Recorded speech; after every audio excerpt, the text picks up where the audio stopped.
Greetings everyone, my name is Napoleon Complex, I go by Ludendorf in the Southern Forums, and welcome back to another round of Revenge on Hannibal, where I give my opponents from the Digital League my Hannibal and Africa army, and they give me their armies as well. So we just see how the battle will go if the shoe is on the other foot.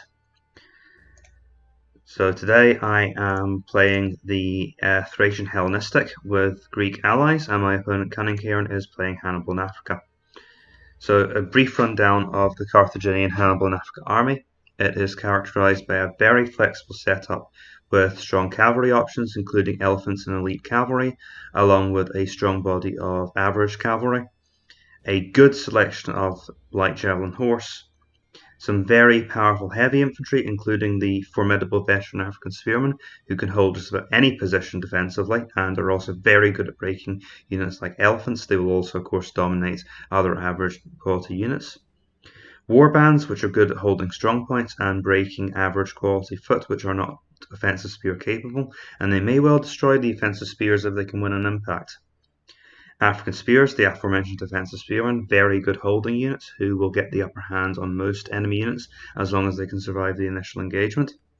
Spanish Scutari, who are, and just going into the mediums now, veteran Italian foot, who are great for smashing apart just about any unit on that isn't superior on at rough ground, and as there aren't many superior medium units, these are excellent medium killers. The Spanish Scutari, which are excellent at assaulting rough ground. Their impact status means that they also gain an advantage against most types of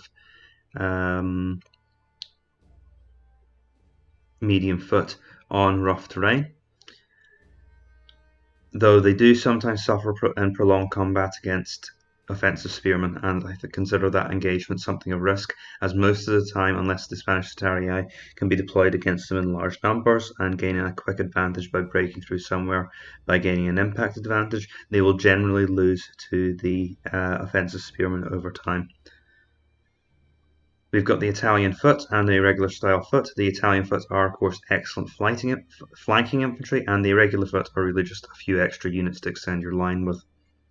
We've also got the Phoenician style foot, who are something of a specialty for the Carthaginians and for other Phoenician armies. These are unmanoeuvrable but cheap medium infantry who are excellent at holding the line, and you want to use these to create a long battle line and create flanking opportunities as your army overlaps the enemy army's position. So the Carthaginians are characterized as being excellent for going long line with. They are capable of developing a longer battle line than their opponent, dominating the cavalry battle, sweeping around the flanks, and then crushing their opponents in an envelopment strategy. And that is how they are most often deployed in my experience. That's certainly how I deploy them when I use them in my battles.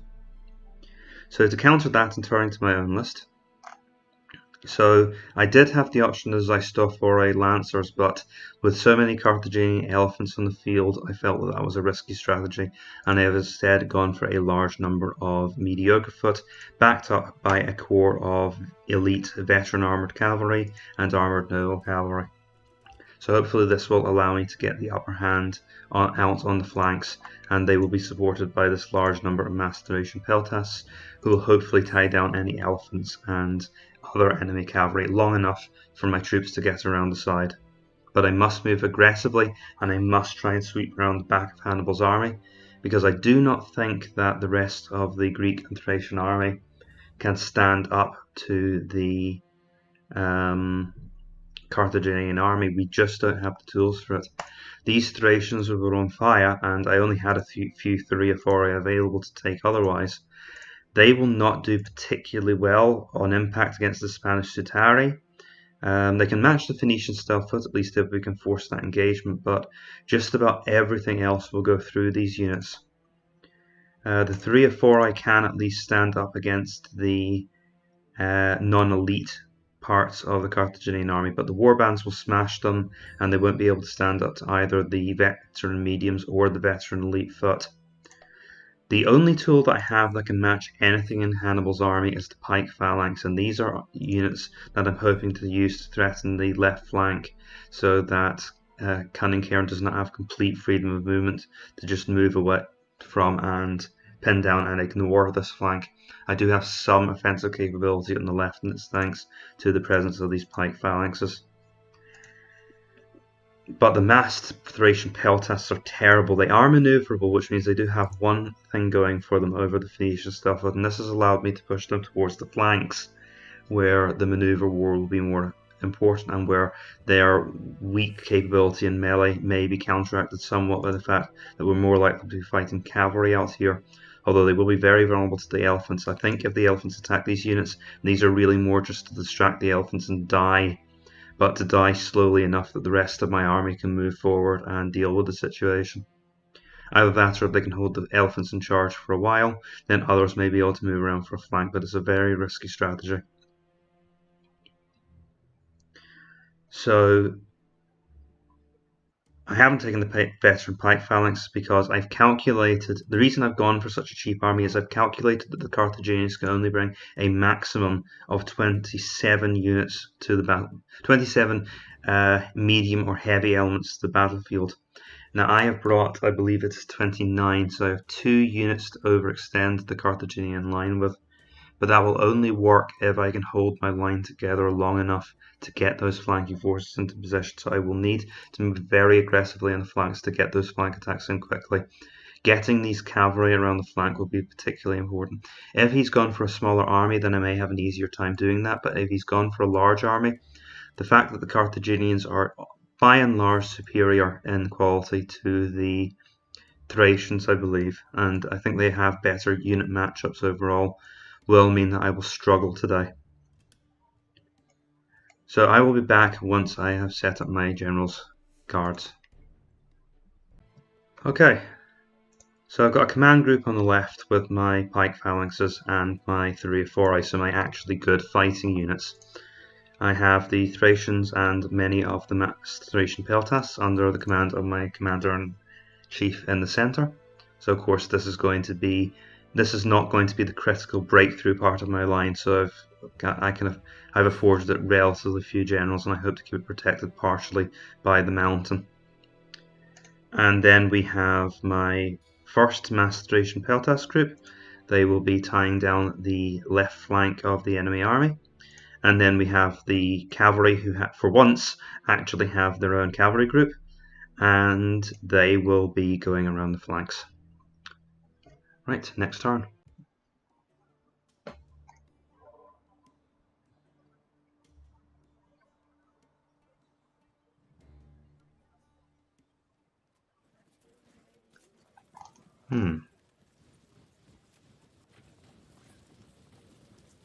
Well, that's not what I was expecting at all. No Punic foot whatsoever.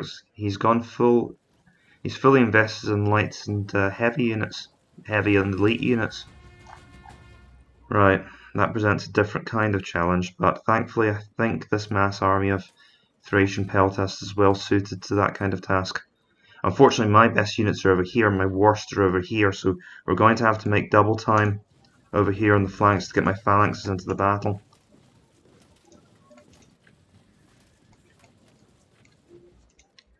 Now let's see, he's going to want to use his lights to draw me into the battle. I want to do the opposite. I want to try to, if these lights want to come forward too aggressively, then I want to try and defeat them and prevent Cunningcairn from forcing me to come forward into a battle. At least until I'm ready and I've got my flanking forces here, so let's see.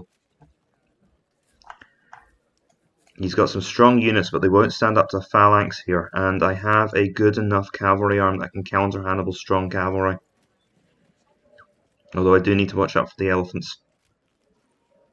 To be fair, those veteran African spearmen could give our pikes some trouble, but it shouldn't be too significant. And I believe I will outnumber him massively. Yeah, he is hugely outnumbered with that army choice. But numbers aren't everything, and I still need to get my army into position to use those numbers effectively. So with this number of soldiers on the battlefield, it's going to basically be an encirclement operation for my army.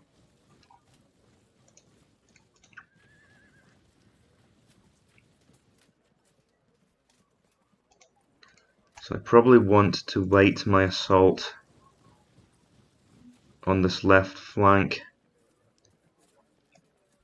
Or do I want to go for a double envelopment? When you have this number of soldiers in the field, probably best to go for the double envelopment strategy.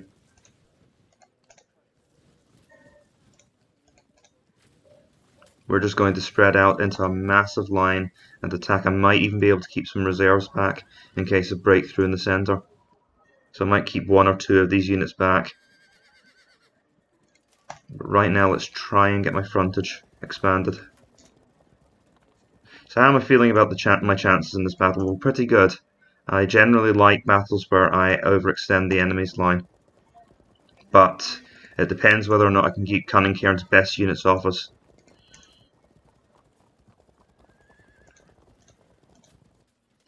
Okay. Next turn.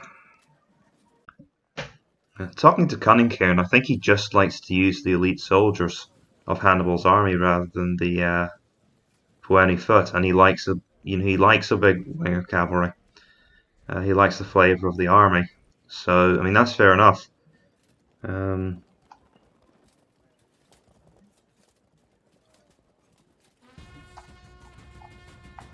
I can definitely respect that. I don't necessarily think that an elite army well, let's just see what happens, because there are definitely ways this army can break mine, and especially with that large, intimidating wing of skirmishers coming my way.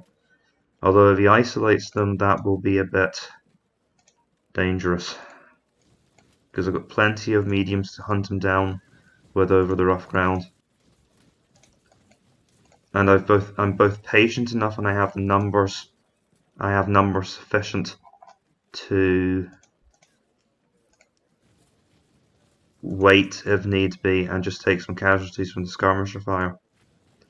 These guys are not going to get rid of enough of my units on their own to forestall my attack on this smaller army. And I don't actually like using my troops as cannon fodder.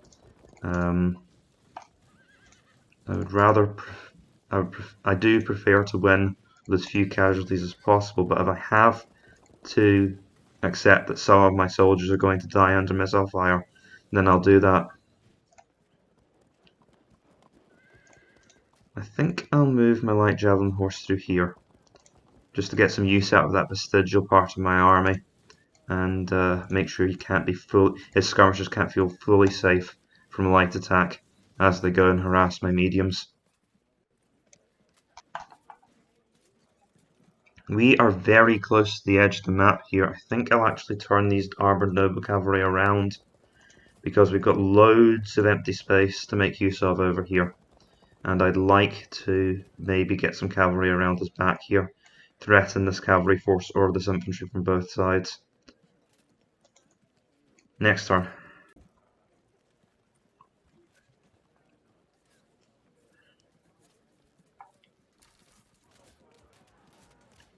The javelinmen aren't too dangerous, and the archers on their own shouldn't be too damaging.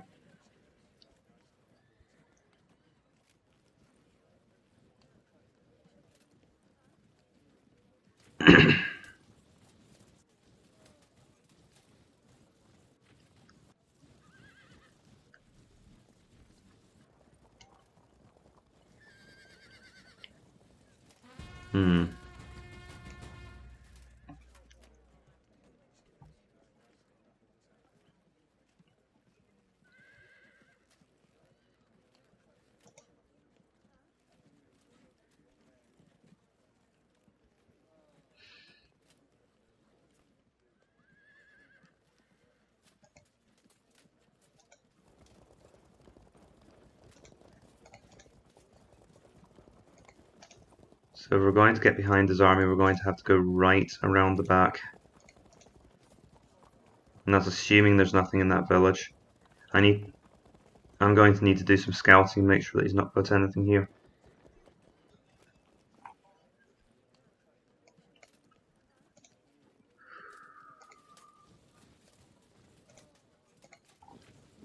Okay, let's start to at least move into theatre.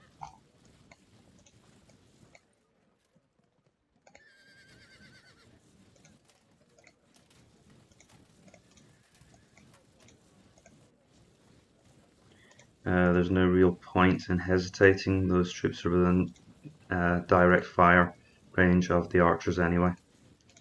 I may be able to at least make the position so dangerous that he has to withdraw from it. I can hesitate here though, because I don't want to move my troops right into range of those light javelins.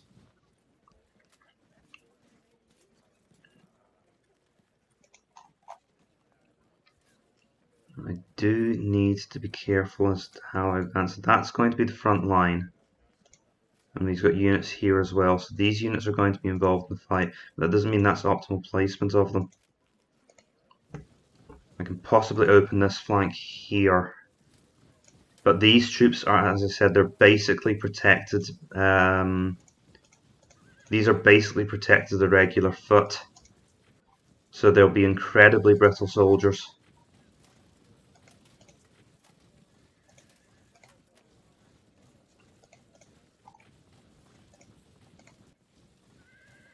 Right, move these troops up. That creates a nice handy line for my troops to ride through, my cavalry to ride out through. Okay, maybe it wasn't quite a perfect line to ride through, but I think we're okay for now. As long as this doesn't cause too much of a delay, because we are facing skirmishers now. Next turn.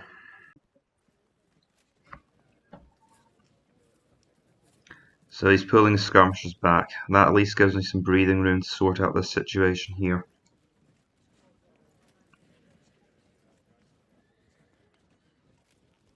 But he's got to know I'll just take those archers off and he leaves them there. He's bringing all of this light javelin horse back. That's a concern, because that can hold up my flanking forces. And he's moving right over to the edge of the map. Okay. So this probably isn't going to work anymore, and he's moving his cavalry out here. Right then. We all drop back. Let's see. I need to try and do this quickly so that we have a battle, but I'm going to start moving my cavalry back around. And my infantry are instead going to go towards the edge of the battlefield.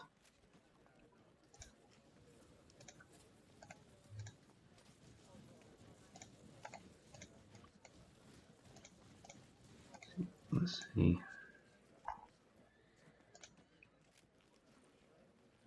I need to show a little bit of care because I can get hurt by the enemy skirmishers while I reposition. This is going to be a bit of a game of patience at first, I think. I might have to send my cavalry right around the mountain to get them into position, but I will get into position eventually. And though if he comes forward aggressively, well then I can always cut it short and start to approach, because I've got enough light medium troops to knock his troops out the way. So these guys are all ready to move this way next turn and to close off the edge of the field.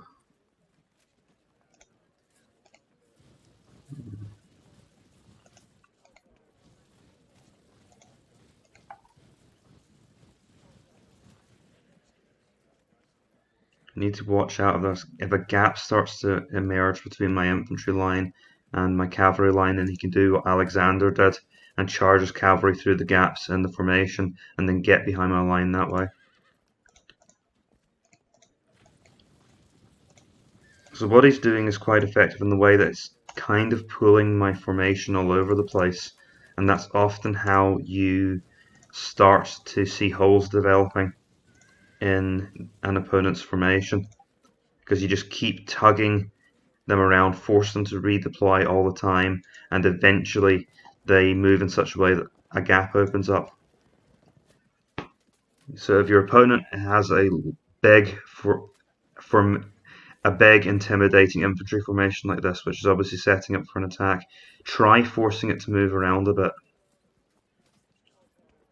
And keep the pressure on with skirmishers as well next turn.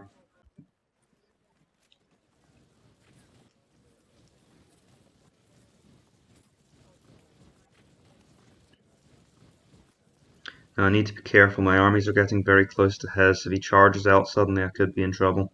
and he's pulling right in like this. Okay, I sense a sudden charge coming. Now, Cunningcairn has caught me out like this before. He does often take very elite, very strong armies, which have caused me... He's caught me with shock impacts which disrupt my line before.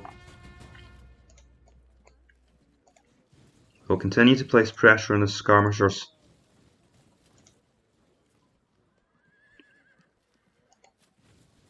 Make it dangerous for him to stay in this area. It also gives me an excuse to get more troops around the sides. Try to avoid directly confronting those javelins though.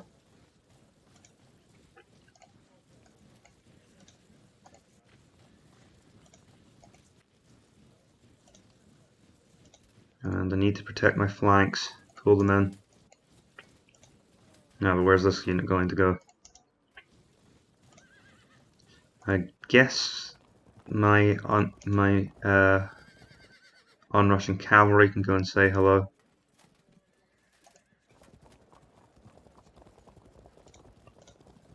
Trying to deter him from just standing there. Well, we could have a go at my armoured noble cavalry.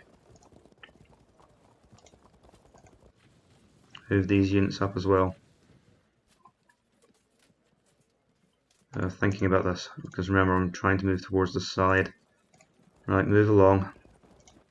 One big rearrangement on coming here.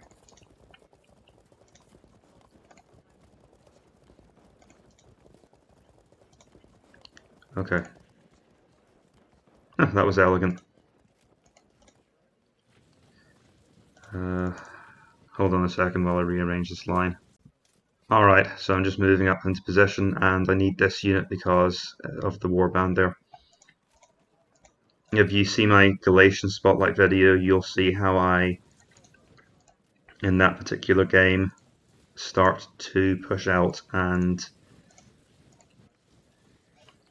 Well, it's my Galatian versus Gaul game specifically. I kind of push out in a way that allows me to swing my army around and come at... I basically don't want my encircling box to have any sharp corners. It's kind of like if you cut the corners off, because the corner units aren't really that useful except for maybe getting a 2 versus 1 advantage locally in an encirclement. You want to try and come at the enemy army from right angles to have the best effect from your encirclement, in my opinion. Next turn. On we go. Right, he's pulling back. That makes sense. Well, that at least allows us to move unobstructed up to the flanks. That light horse is going to be a problem.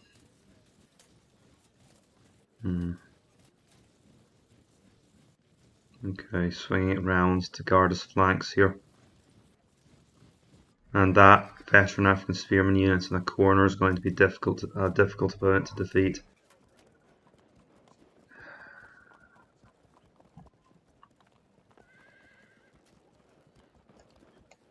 He's left the edge of the map here.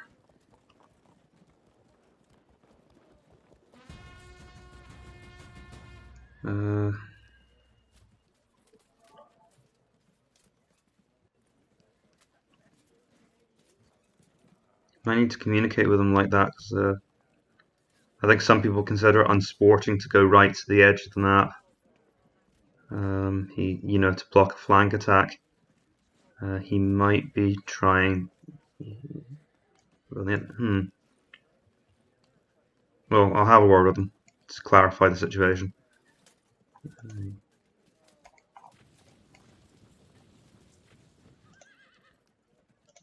Okay, close it up.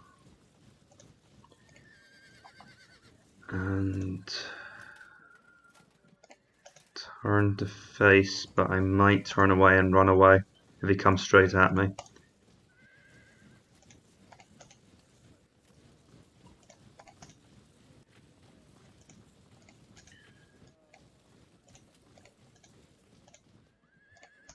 So don't expect he'll stay facing like this. Definitely need all the cavalry support I can get.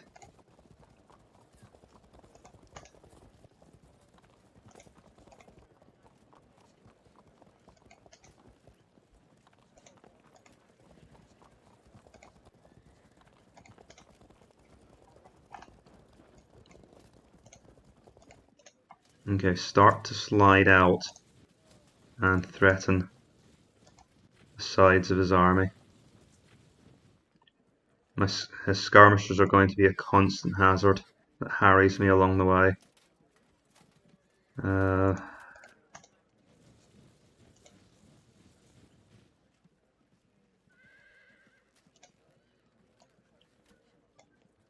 Do I want to go skirmisher to skirmisher? There might be a better way of doing this. Certainly we need to start making tracks now with my pikes. These guys really have been quite badly delayed.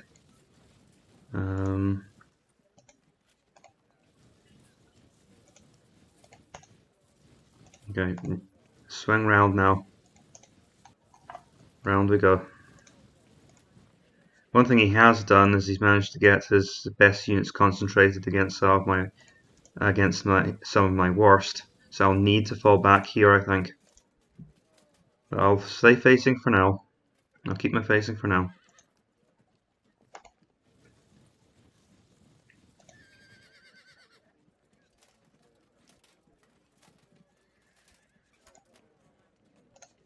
Move here to protect my mediums a little bit.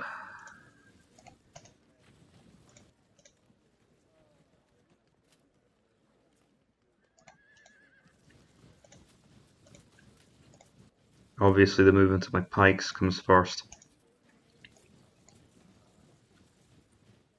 Stay flexible on that one because we've got more than enough troops on this line now.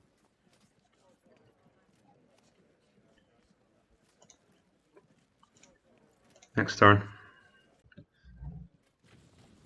Okay, so that Cunningcairn is being a good sport and he is actually keeping this open. And he's moving to protect the line there. Okay.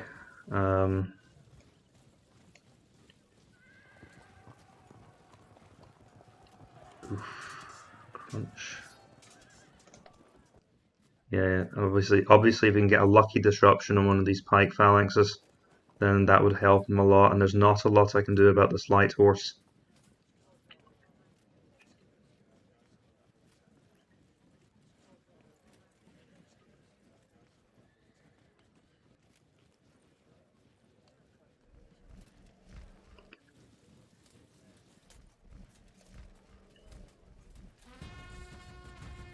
So I have a bit of an ethical dilemma here. Well, I mean, I suppose he has those Spanish Tutari if he wants to cover this area, so it's not as if there's no way he can block a flank attack here. So I think I will draw my troops back around to threaten that area. We'll just imagine this is a big open field, so there's nothing anchoring it. That adds a bit of flavour to the battle. I like that. Let's see. I actually overhang his line a little bit here. Right, I always try and make sure that in this situation I pull my troops out so that we are setting. I want to be careful advancing to that square at the moment because we're getting very close to his veterans. Because I kind of want to make sure that I swing out and around his army. But obviously he's got time to respond to that.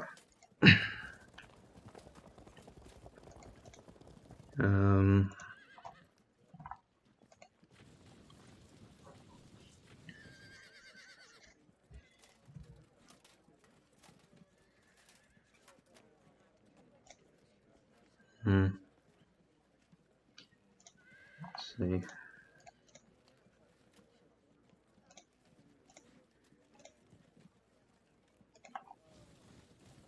He's got the elephants towards the back of the army. The 3 of 4 I want approaching his noble cavalry, but he's now the light Now the light troops really are a problem.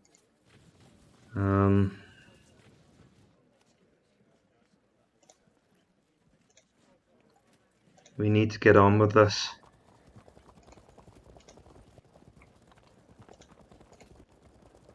If I can slip in behind his advancing line, because this line won't last long. And that was the other thing, I was planning to pull back. That situation with the side of the map distracted me. I just realized I'm supposed to be pulling back here and giving my troops time to form up. Yeah, any old excuse.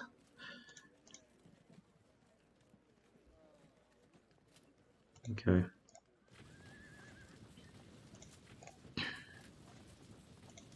But my encirclement is tightening now.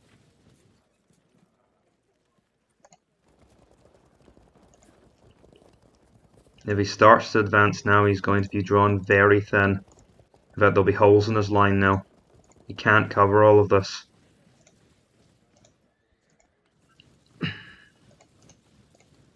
But I need to consider, and I need to leave enough troops behind to deal with this, with these oncoming noble cavalry. I think the veterans will have to go up north, so I'll need to plan for that. The armored noble cavalry, so probably going to be a mixture of armored noble cavalry, the veteran cavalry, and the Thureophori with maybe some Thracians in support. Because I don't want to spend a pike phalanx on that, but the thing is the Thracians aren't going to be particularly good at dealing with the enemy cavalry. I'm also considering the fact that I don't want these Thureophori to take a knocking from the enemy's light foot. So we're now at the stage in the battle where the and maybe the phalanx will end up going over there after all, because at least they've got the bulk to stand up to those Thracian soldiers, those javelin throwers. They can survive for a while. So, I mean, it sounds like a massive waste of points, but think about it, 72-point unit, well, that's 96 points right there. If all of them get used up dealing with this pike phalanx, that's a win for me.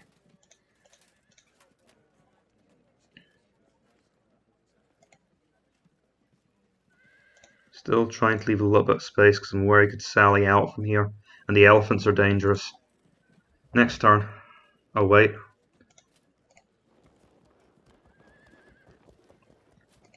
I actually bring them through a little bit. Okay, now next turn. Right. Yeah, here we go. Now he's moving out here. Right.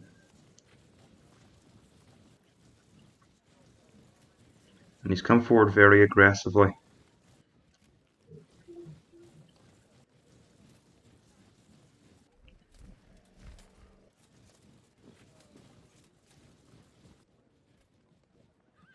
So he'll hit my line next turn.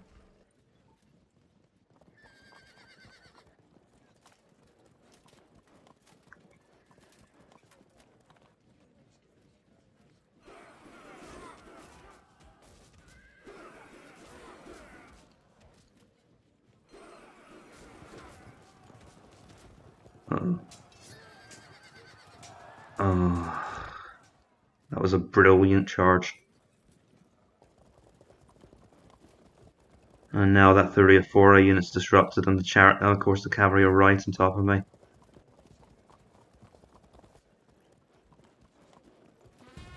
Well done. Charge out, see if we can catch him. It's a small chance. Nope. Our pikemen are asleep apparently.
This doesn't really get us any further forward.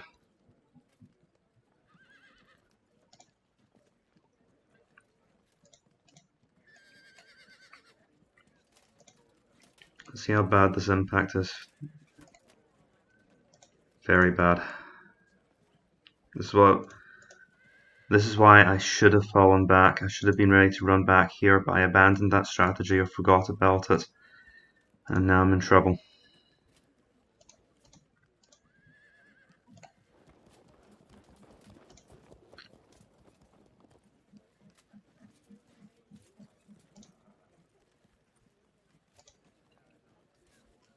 Okay, so the first thing to sort out is he's turned his line very well to protect this.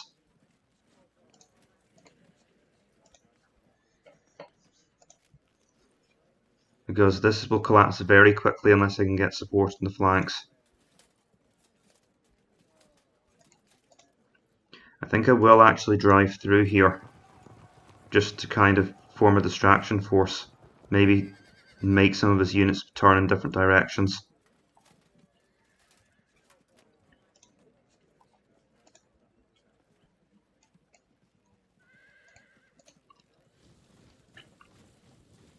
The problem with turning that way is you'll just engage this unit, and yeah,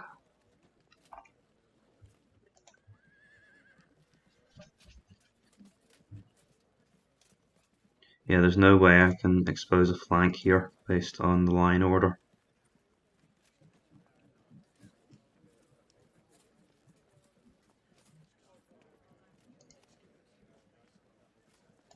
What I can do is this, because then he has to engage here, and if these units engage, then I can potentially get a flank attack on this line.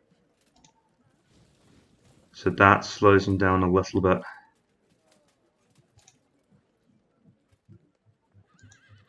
I meant probably have helped if my commander-in-chief was anywhere near the action.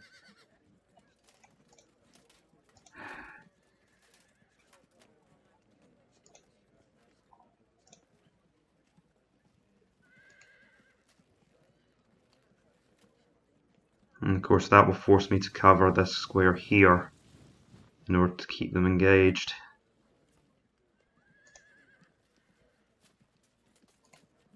With the expectation it will slide in here to block the war bands, and another unit will come in to block the veteran Italian foot.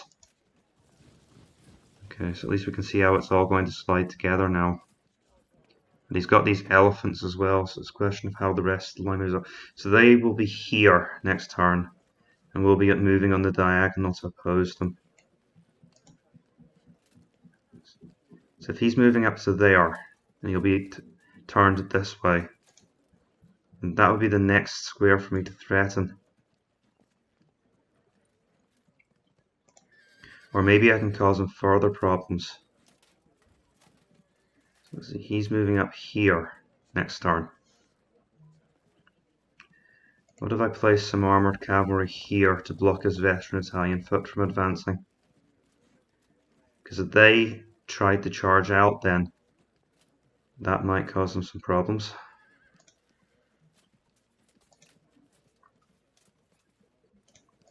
But only if these mass Thracians, because the alternative is that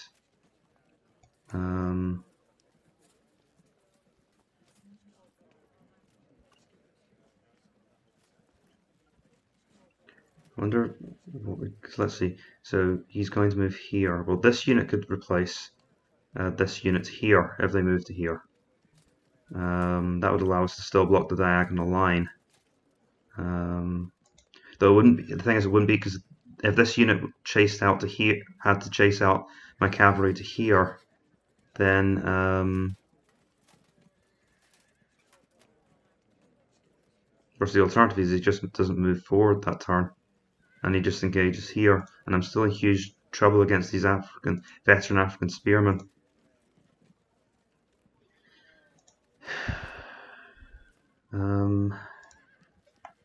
No, we'll work along the line like this.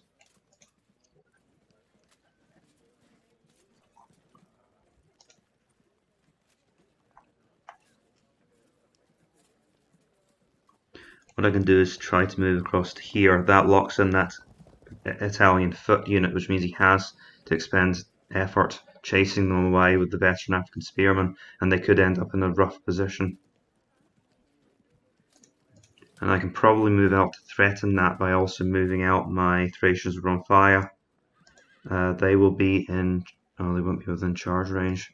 But they will if they have the support of the veteran armoured cavalry. Or this unit of massed Thracians, because we can move to here and then to here. And then if he chases them off next turn, he'll expose his flank here. It's a case of slowing down his army long enough to close the trap. Because we've been caught. This is a common problem with encirclement strategies. We've been caught early here.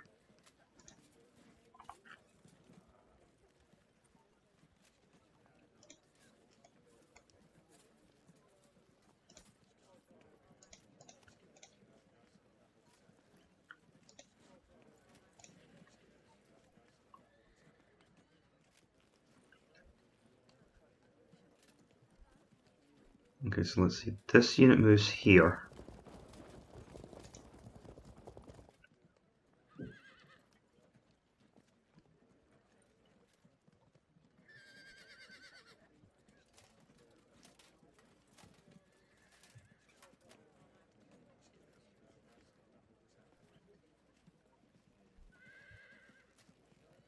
So these units can move to here and pin me here. I'm pretty sure I can lock down this. Because the idea is if he charges now, he'll be lured into engaging my massed Thracian peltasts, which means I can threaten the flank here.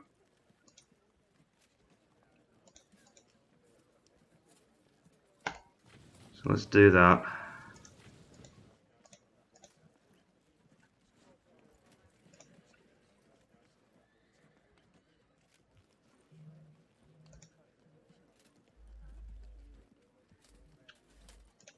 Can't move that unit just yet.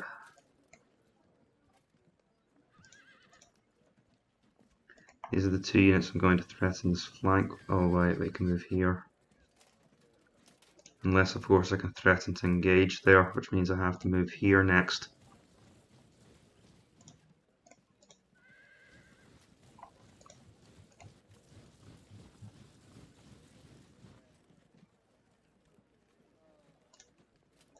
Oh wait, no, never mind. Because that's the unit that we're threatening, isn't it? Sides of, isn't it? Okay, well it's probably not that much of a misclick. It's not an unreasonable position for them to be in. We'll also turn them this way so they have a few more options of where to move. So let's imagine here.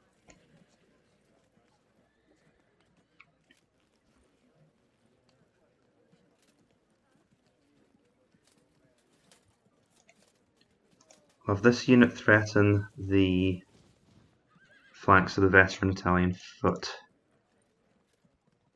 And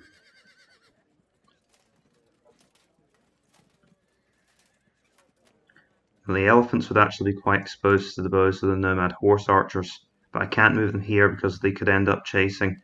The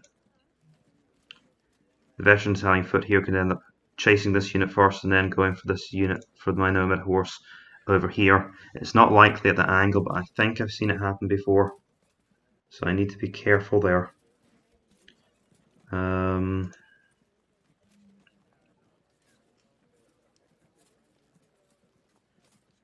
So I can't, but I could try and place them here. And that would slightly restrict the activities of the elephants, and I could start shooting at this Italian foot, weakening it. It's not ideal positioning, but it's something. Or could we maybe use them to try and get through a gap here? If it emerges, because the way things are going here, there's probably going to be holes in the line my cavalry can exploit.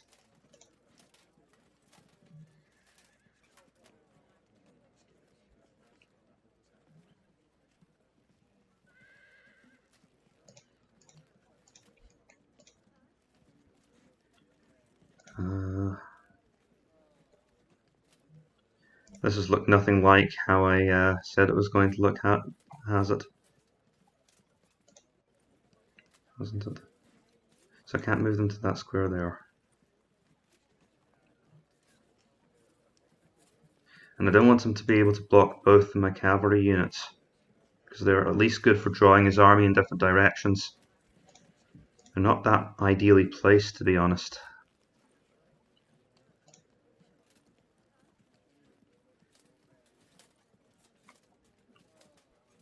Alright, move out here, and that's another flank attack he has to worry about blocking.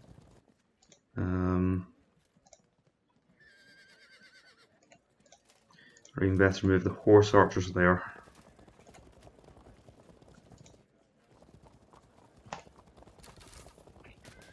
Get some shots into those lightly armoured units. In balance, I think the cavalry's best off continuing to manoeuvre.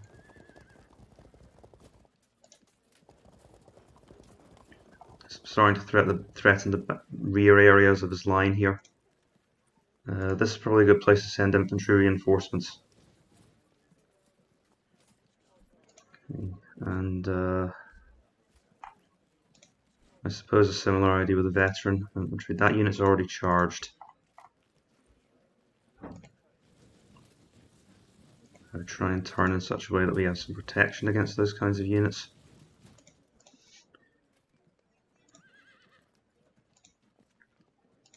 If we turn that unit like this, that gives us some protection from these constant rear charges. But then I can't.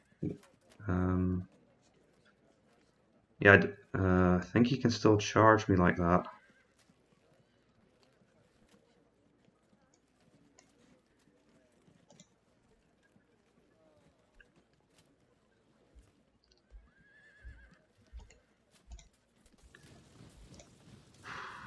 It's a big mess of units facing in different directions to protect against different threats.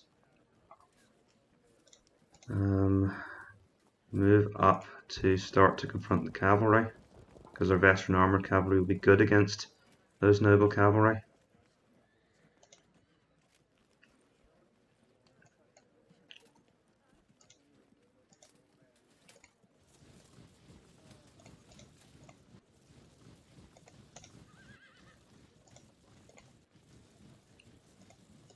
I don't think I've ever regretted going light on skirmishers so much in my life since returning to this game. Give them the generals. They really are the ones who are most likely to need it. And I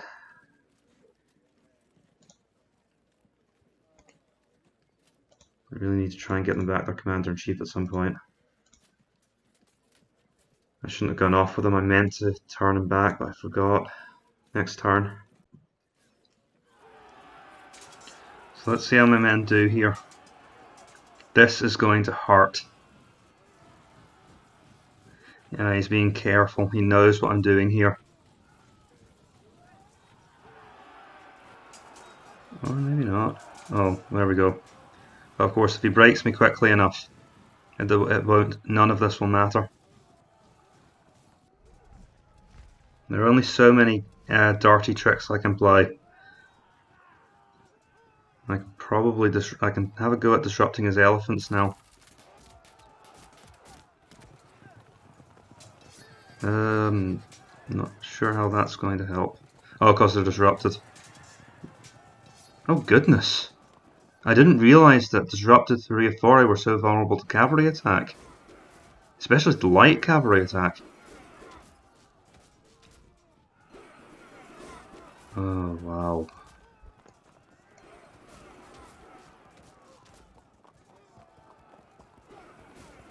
And their cohesion test and their ranks are going down.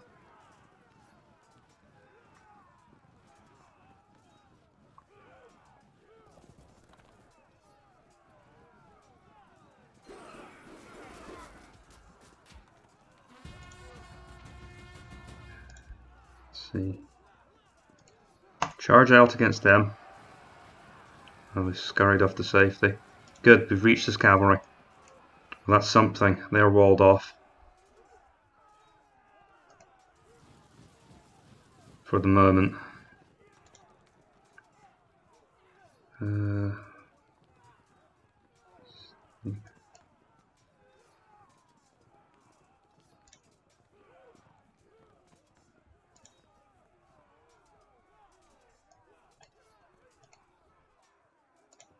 course that leaves this unit with its flank hanging out.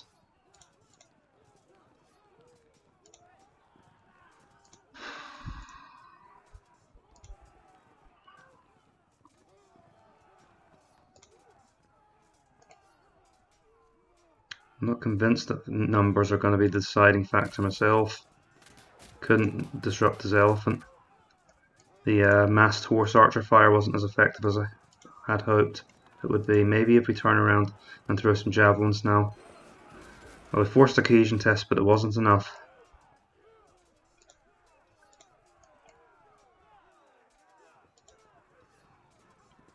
See, where do I want to guide that elephant?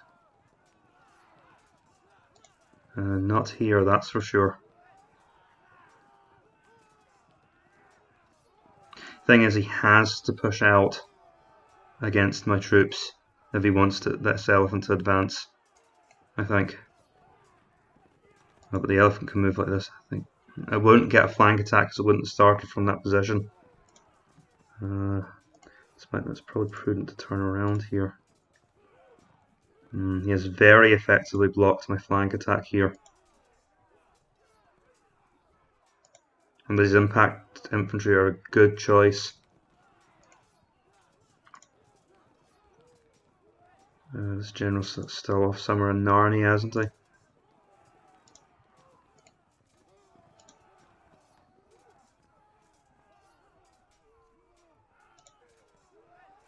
Okay, let's take a look. How am I going to approach this? I don't think there's much I can do. He's winning the war of maneuver here.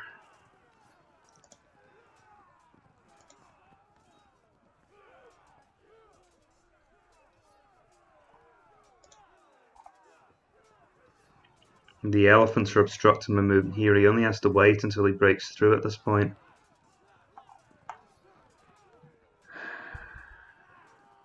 Wow.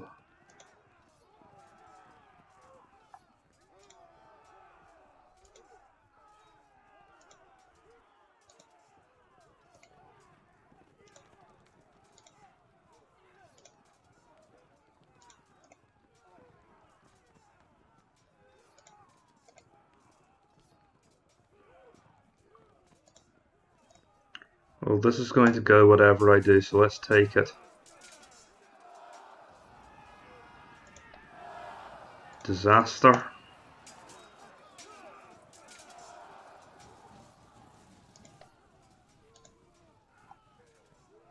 And that's fundamentally undermined my line.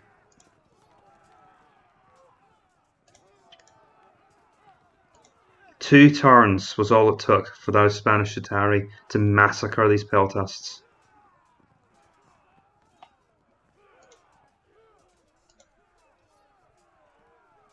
And this is all impact, but this is a terrible candidate for a flanking attack. So again, if you want a counter to these massed mediums, take impact foot.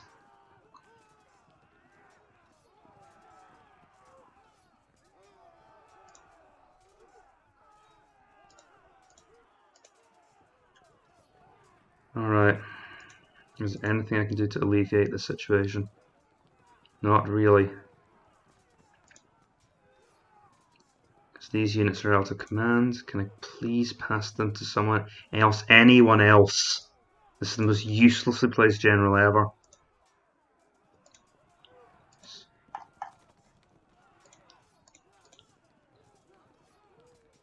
Okay.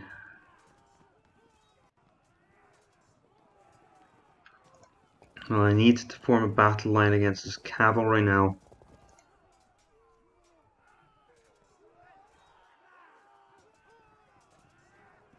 Because this is somewhere where I could potentially get the upper hand. But the whole aim was to get the cavalry around the back of his army.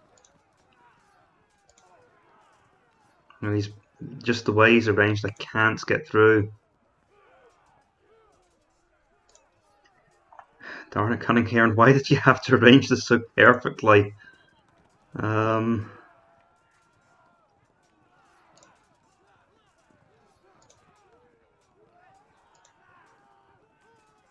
It's all going to shatter before I can use it.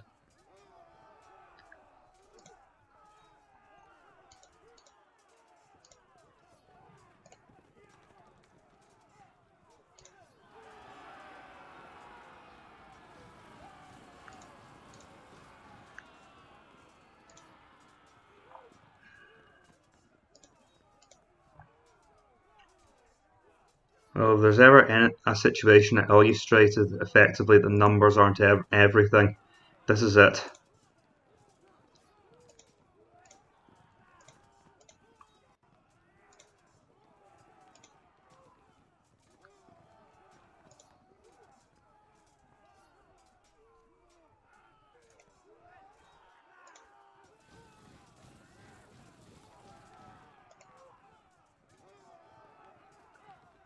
If I can engage here and win, I can at least keep these units from being flanked, but they're probably going to dissolve anyway, so there's hardly any point.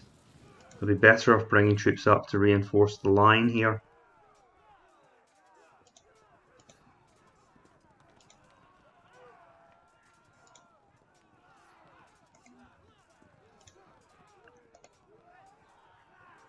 What I can do is turn, because if he does try and charge there, there's a chance that they'll be pushed back.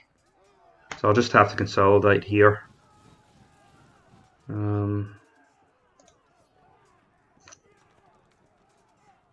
means this changes this situation here. Let's see. He's blocked in here. But then there's the elephant up here I need to consider. I could block it by doing this. And then he couldn't send the elephant down, but it also means I can't shoot at the elephants anymore, which means that threat is gone. I could... Again, horrible mass spell tests. Really missing my... I'm really missing my Phoenician style foot right now. There is such a thing as a unit being too poor to use correctly.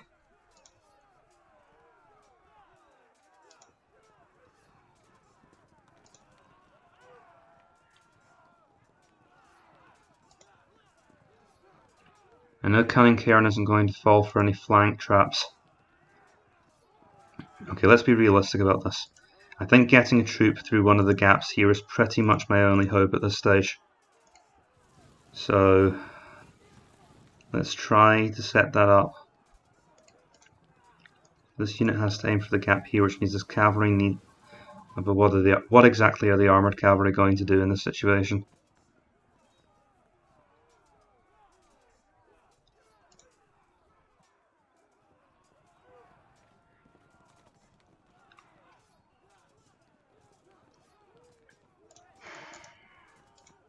Because they can't force an engagement, not without blocking in my cav. I suppose I could force them to attack.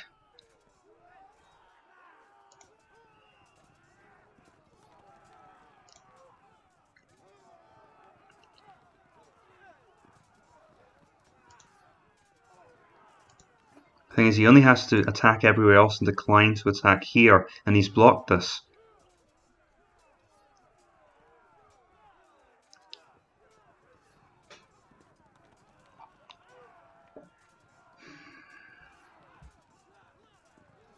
Let's at least try to win the cavalry battle up here. I know it wasn't my original plan, but I don't have other options that are open anymore.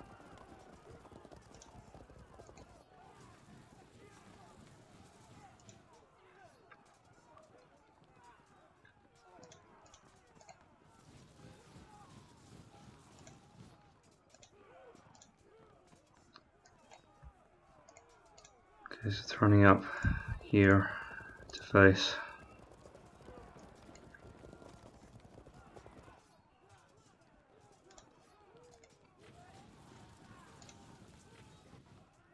And just in case those are feeling skittish, I'll give them the general.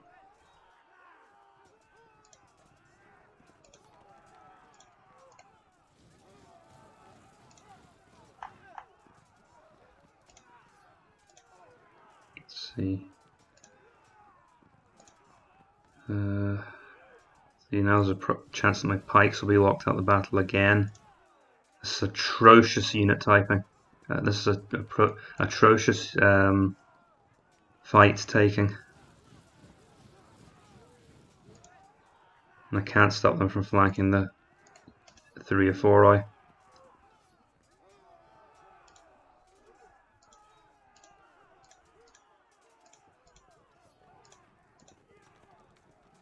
Cunningcairn, if you're watching this was brilliant use of all your units. Okay, seems we're working from this side. What can they do? So this unit moves to here. But the thing is, he can just knock them out the way with his African spearmen now. If he does that, where can they end up? So they could end up either here, in which case they could get flanked. So that's still a risky move for him. So they're worth keeping in place. It's paralysing this part of his line, or at least making it very risky for him to move it.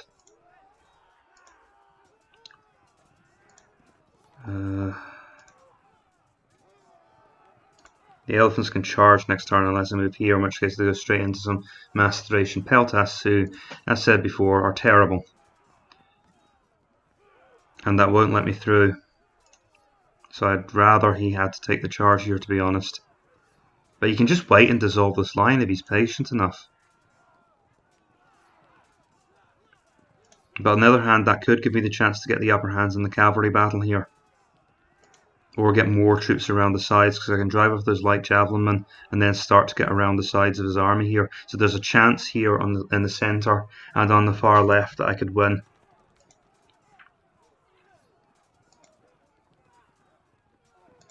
Because I've got some flanking forces here as well if he tries to just go for my cavalry. Of course, I could let him skirt around the sides here. It's all very difficult now. These guys might need the general to make the difference, but right now that's all that's protecting them from the veteran armoured cavalry. I might need to knock these nobles out of the way and get around the flanks.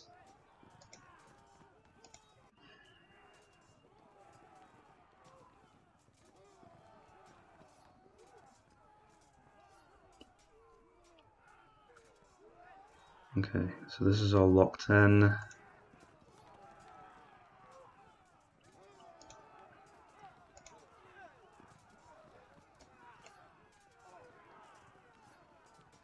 Is there a way I could start to threaten the flanks of this warband? Right now I can just charge straight forward.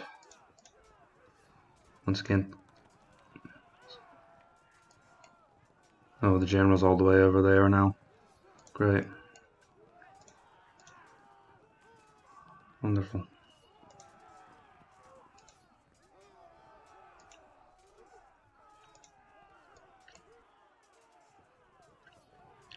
This entire flank of my army is just going to explode.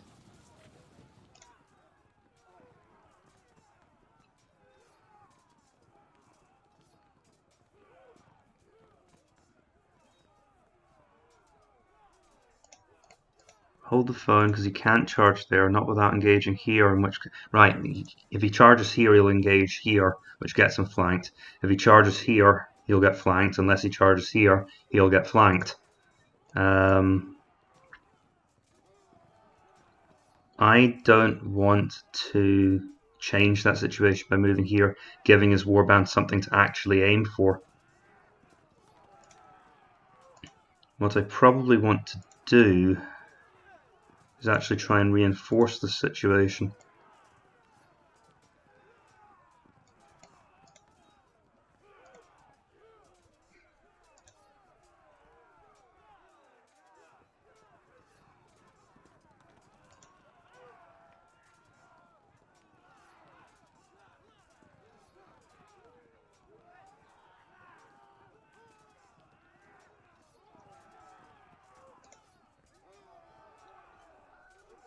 If I could engage here, then I could possibly set up a situation where these can't turn in, and maybe eventually I can get a flank attack here. But if I don't get that, then it will destabilize my entire line even further.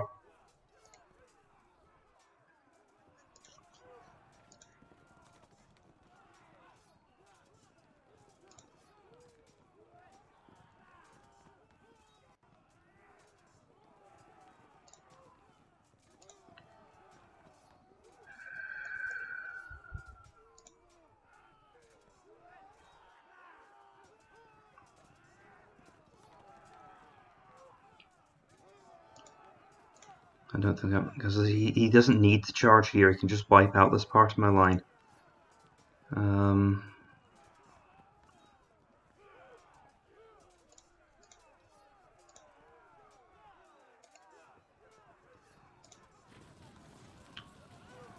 Okay.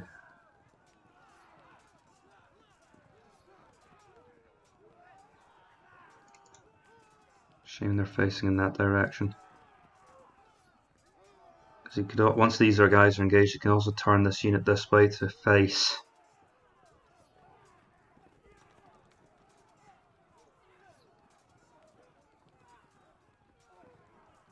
And prevent any flank attacks from going through, and then you still got the problem here though.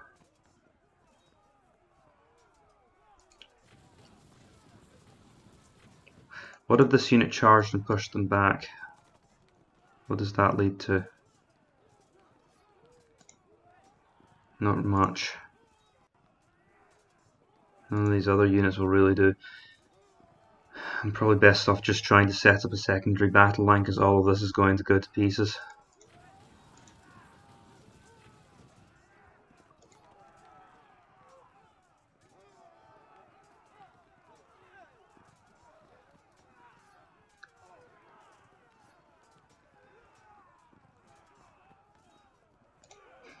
Let's turn back to this critical part of my line.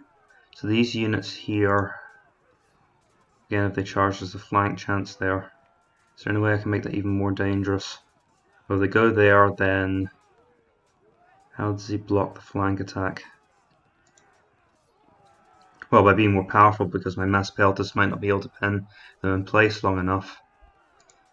He could also come to the rescue using his veteran African spears. That would make it easier to flank him, but those veteran African spears may be able to control the situation for a while.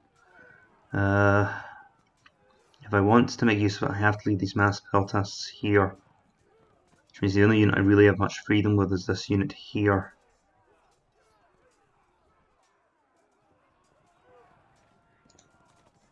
And there needs to remain a gap here for my cavalry to run through.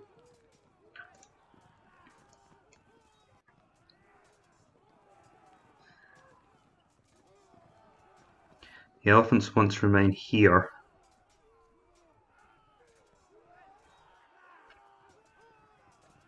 Sorry, the archers want to remain here, because we don't want the elephants to be able to charge here.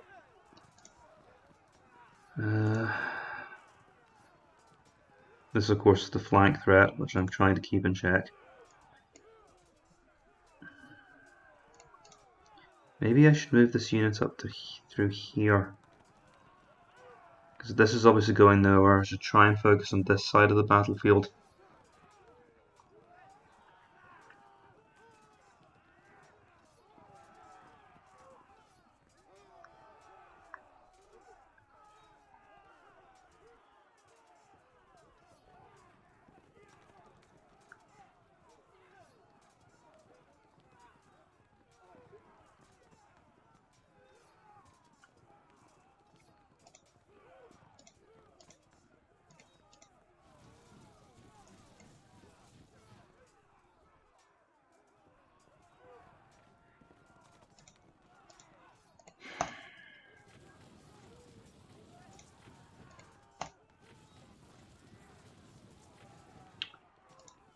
Okay.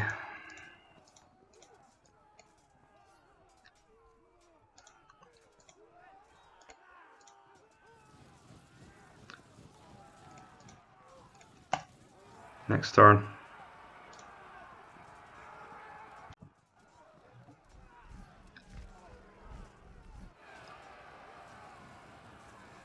Ah, that's the breakthrough I was hoping for.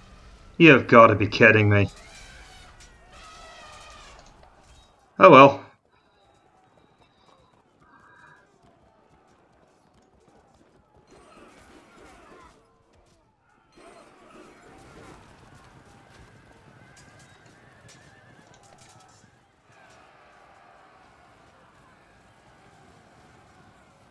Right, that will definitely help my cause.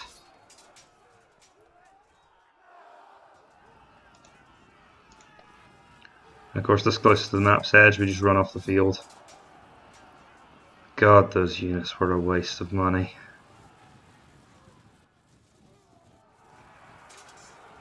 So here's the thing, again, learning experience. I'm used to using the those well, not powerful but effective Carthaginian infantrymen, and these soldiers, if you can call them that, these mass Thracian peltasts, are nothing of the sort.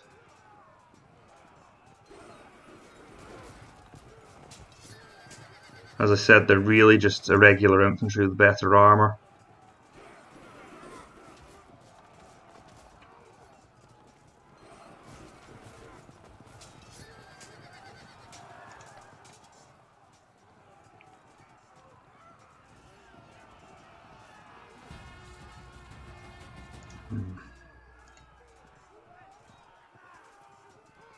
Once again, oh my, a general, my kingdom for a general.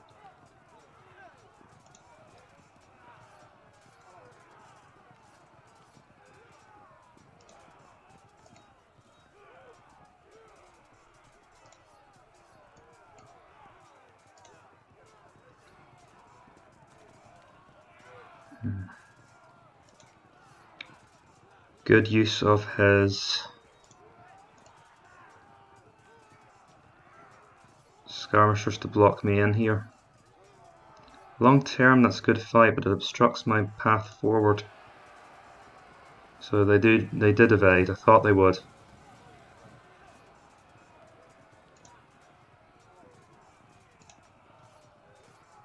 Ouch.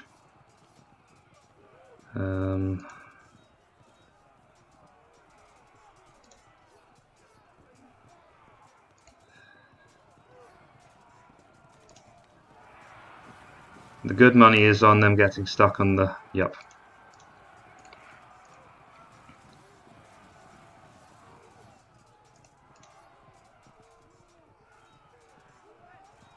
So keep moving sideways. We're still getting harassed.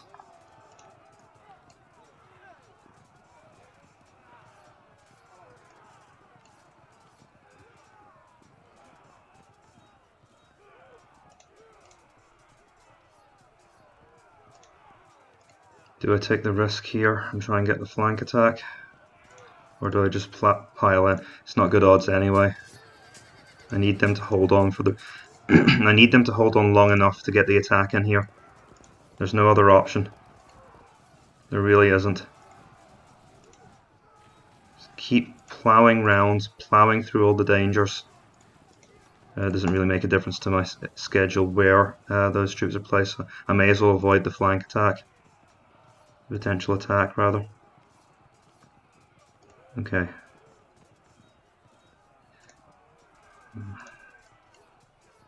Let's see. Right, this is a no-brainer at least. We want to attack here.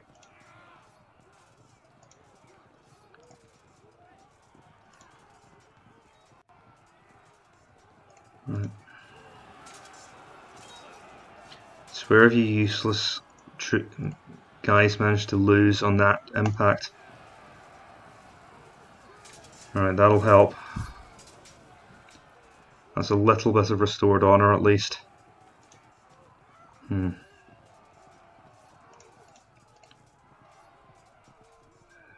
I am pushing my luck. Nope. I knew that would happen. Push your luck too many times and eventually something's going to go wrong.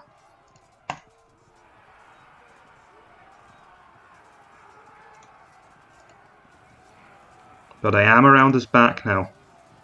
If we can exploit the situation. Whisk them out the way and let the elephants come through.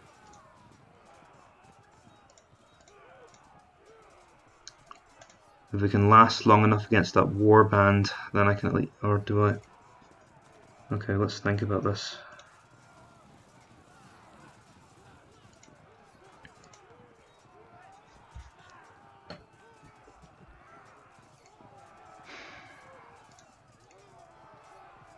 I do kind of need to know what happens here.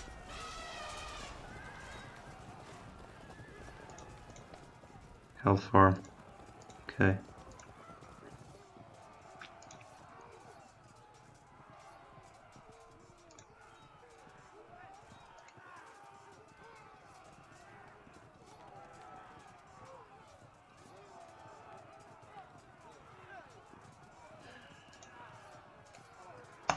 Have a pile in here.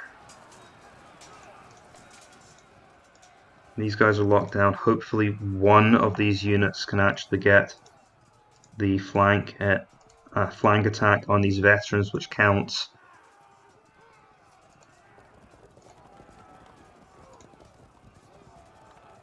Thing is, we've moved, so it won't cause any damage. So it has to be a stationary attack.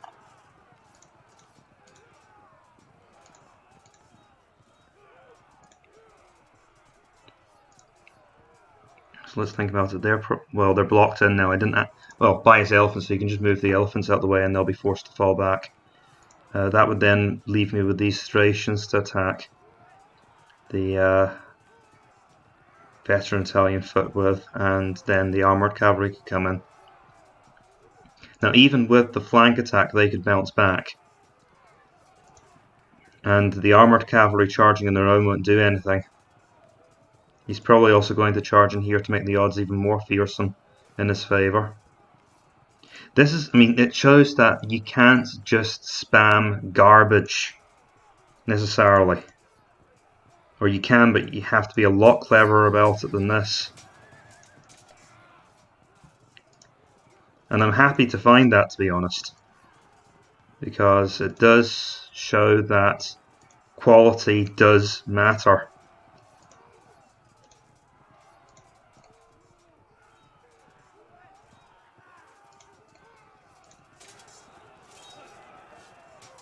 And if you just spam utter garbage all over the field, it'll stop working at some point. Unless you can use your troops effectively. This could be worthwhile doing.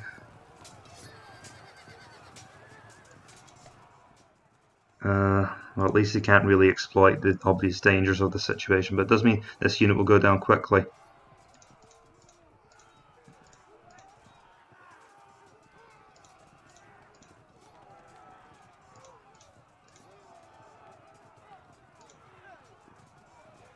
And there's no point shooting if it's not going to cause any damage.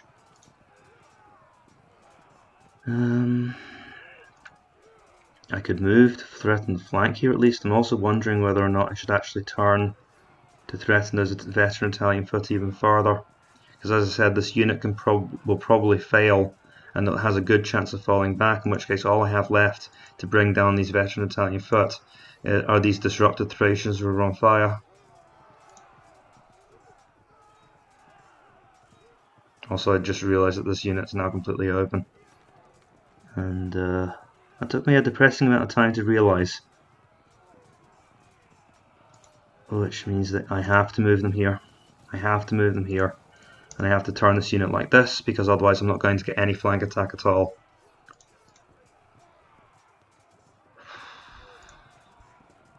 Now I want to stress, these massed Thracian peltasts were not a waste of points. I just didn't use them correctly. I should have kept them further away from this. If I'd ran away, it would have given me more time to get the rest of my army into position, but I didn't do that. There is a theme emerging in my game that I have a habit of making stupid mistakes which turn out to be fatal.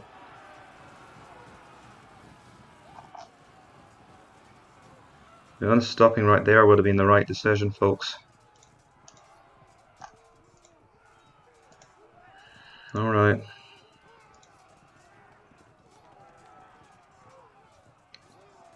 Let's keep going. A bloodbath. Given the current situation, that doesn't sound good.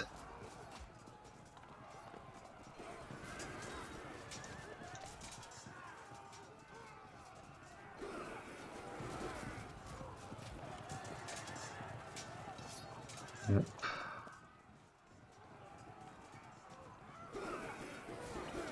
I used to always take skirmishers, and my play style has shifted. I'm not sure it's for the better because I've gone off using them, and situations like this just show how important they can be.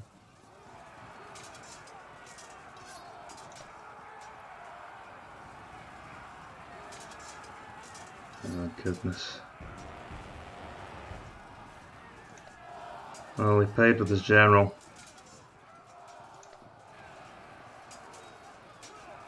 God.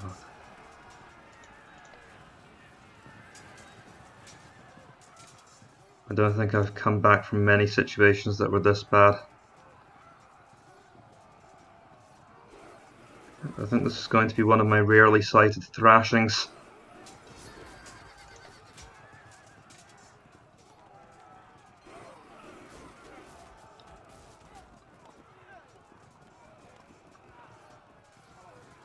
And against a smaller army too.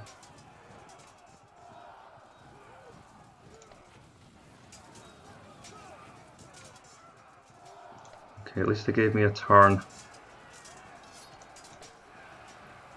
Yep, saw that coming.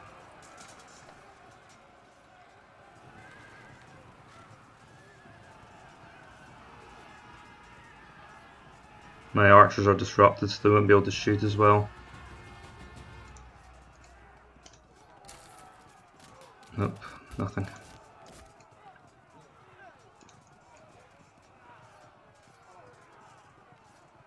Thing is, they might turn and face in such a way that means that I can't make the attack, which means it really does have to be with this unit here. Alright. Now, one thing about having an army as small as Cunningcairn's, look at how much of this army that was. That's my first rout, and it's 5% of his army gone. Although I want to attack here. Because of the general, it's even odds, which means they'll be but he can then move the elephant up. Now I can just move so many units in that this becomes a very threatening situation for him. Well, honestly, I'll have to do that.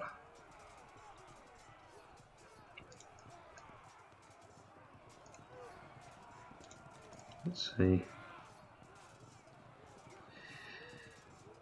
Because that will be the nastier charge. I probably want to do that to try and maximize the chance of a break, but of course the elephant's right. Oh my goodness, that was lucky. That was extremely lucky. Again, the veteran Italian foot, their star is definitely falling in my eyes. Their stock is definitely falling in my eyes. Because that's the 5th time I've seen them panic and drop 2 cohesions out in the steps out in the open. Really letting their side down in a lot of my games now, on both sides. When I've been playing both sides.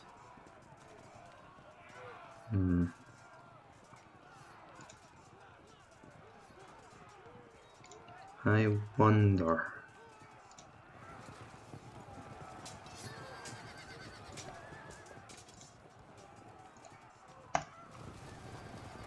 Okay, genuinely quite proud of that.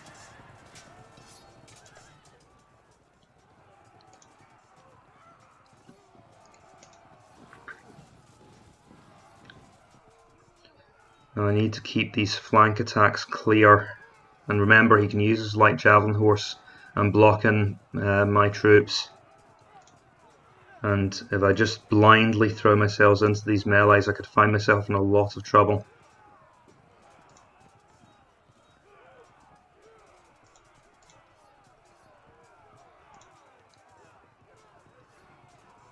Now this is all going to melt.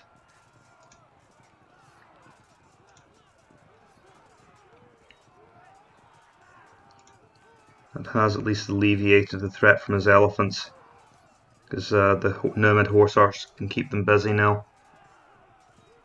Now see the situation developing here. If this unit forces this unit back, but hold on, we need to see what happens here first, because there's probably going to be yet more panic here. Okay, so what will happen is Cunningcairn will move up here and he won't be able to force this unit back. So this flank attack will never happen. The real hope is to attack here instead and break his Italian foot. But the elephants are here, which means that won't work. Well, I can get him with this unit. Let's see, trying to think carefully about my options here. I suppose I do need to move them in because I don't have anything else that can block those elephants, and I need the unit here to be protected if I want to get this flank charge in.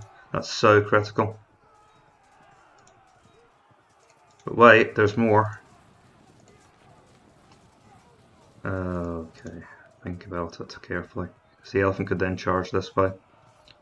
Now I'm using my mediums like I should have from the start. I'm advancing them slowly to slowly close in his options, rather than just throwing their strength away in foolish actions. This is how it should have gone. Did you idiots manage to lose an impact? Okay, you didn't, but that's still not great odds. I take it our general is, of course, horribly placed. Yep. At least stick him on this unit or something. Right, go and thump his cavalry. No one else is better placed to do it. Because I need to keep moving because his cavalry's circling as well. I would love nothing better than to dive into this melee right now. I would love nothing better. But we're trying to block his cavalry here.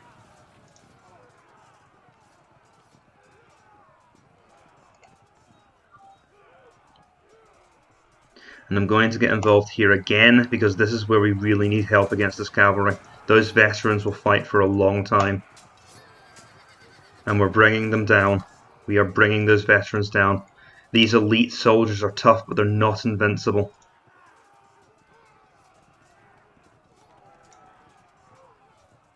Problem is I can't stop all of his cavalry. Well, maybe I can, but it's going to be very difficult. I can stop all of his cavalry for some time, but not all of his cavalry for all of the time. And I can block some of his cavalry for all of the time, and all of his cavalry for some of the time, but I can't block all of his cavalry all of the time.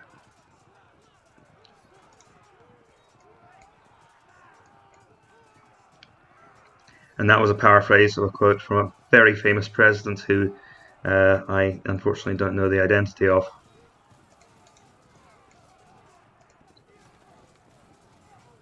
Which says more about my knowledge of history than his actual fame. Those elephants could run into difficulties if they're not careful, because I do actually have quite a few troops around, hunting around the back lines now. That unit is obviously being earmarked for the flank attack here.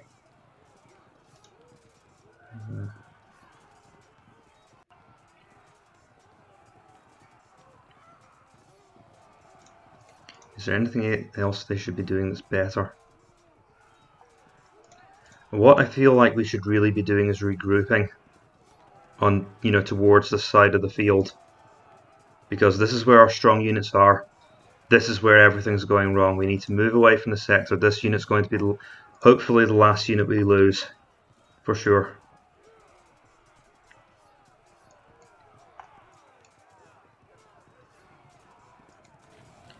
I'll move this unit here just in case Cunningcairn makes a mistake and resolves this before he moves these units in, because he might, and then they'll get pushed back, and I might get the flank attack. But I'm not counting on it because Cunningcairn is an excellent positional commander.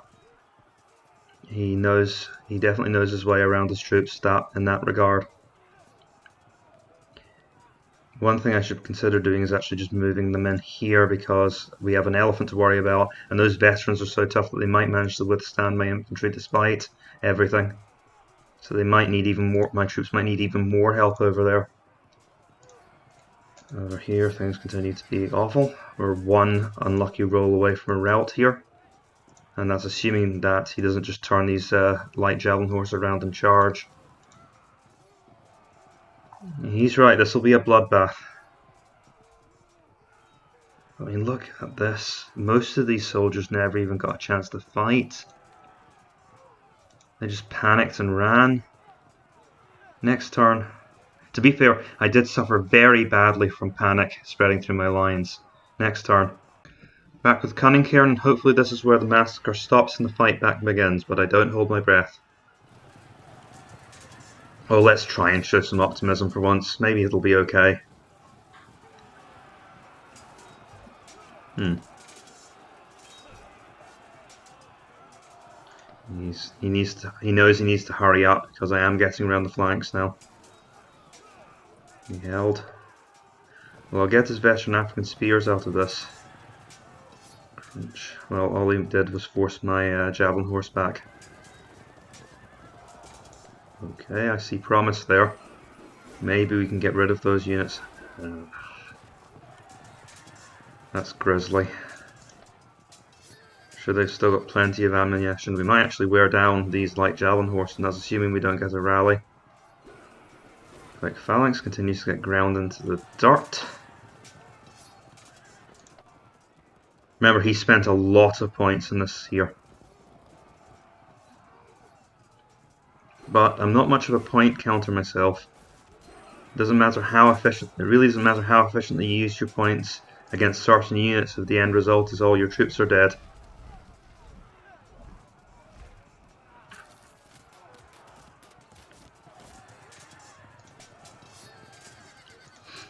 Come on, guys. There's one of him and 3 of you.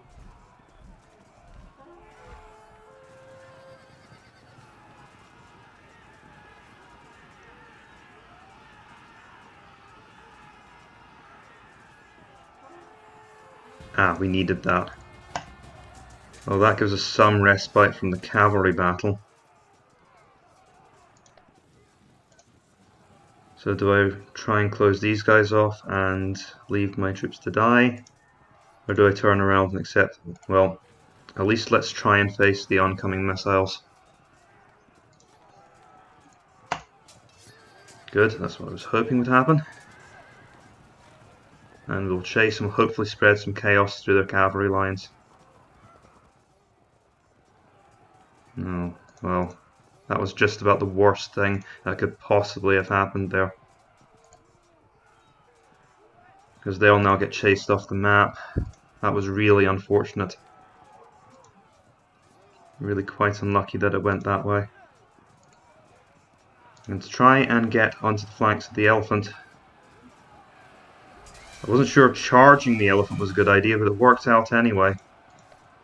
I could actually go after his elephant's flanks. I need to make sure that I block off the rest of his army with this unit, because he can threaten the square here. Oh, but he can do that anyway. I think he can do that anyway. Because he can move here to lock me down, move here, and then I can't charge. It would force his wounded that veteran African spearman into battle.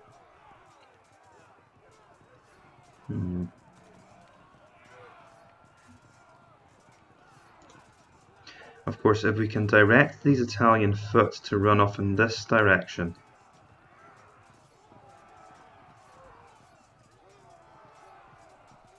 then we might be able to get the flank in this warband.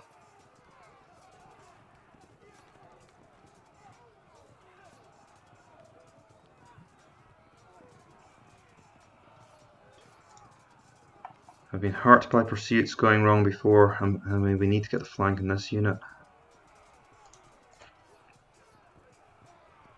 Is there anything I can do here?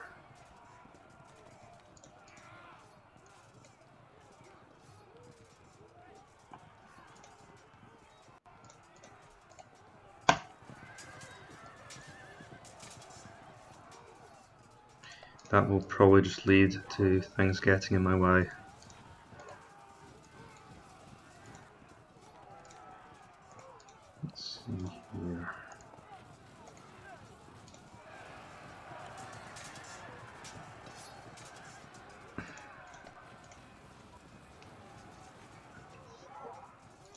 Okay, so I was hoping to pin them in. Instead, now the backs of my veteran armoured cavalry are threatened by 2 units of noble cavalry. I think them running off the map would be about the best thing. Worst thing is they run 2 tiles and get hit in the back now.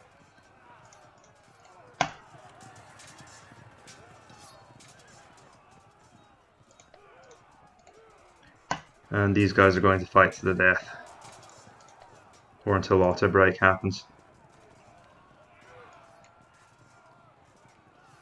So what am I going to do here?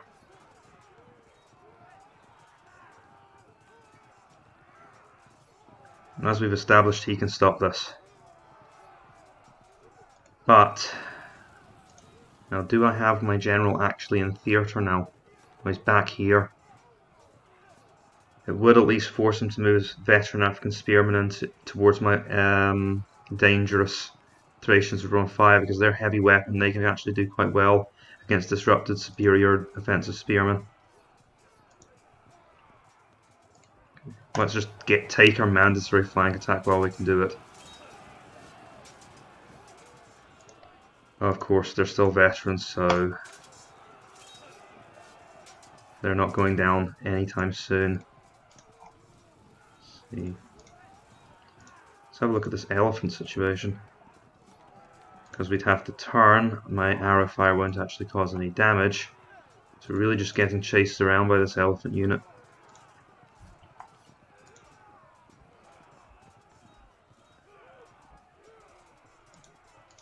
Thing is, because I understand the pursuit behavior now, and pursuers will run back towards their back line, so they won't run to the side here. Not unless that back route was closed off. And even though they'd run off in diagonals, that wouldn't have done me any favours. So we'll take the flank attack. Unfortunately, it won't be anything decisive. And they hung on, didn't they? Thankfully, they didn't hang on again. Yep, as predicted. At least we're going straight into their backs here. Now that unit would be threatened, but we're out of time here.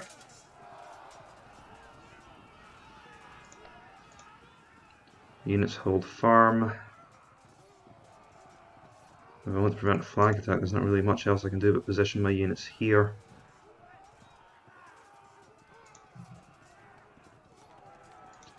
And it's still not looking good. We reclaimed some ground there, but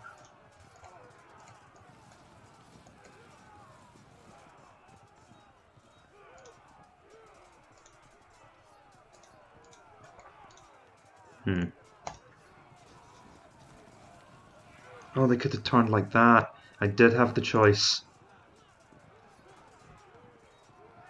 Could have done something else. Could have maybe done something about these elephants.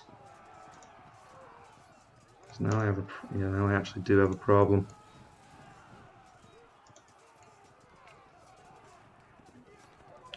Okay. Next turn.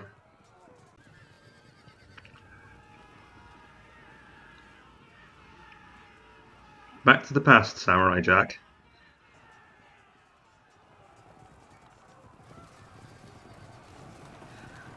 You morons. All you had to do was run one more square and off the screen.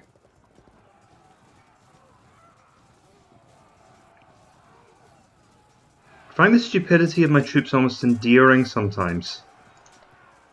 Oh, we actually won impact.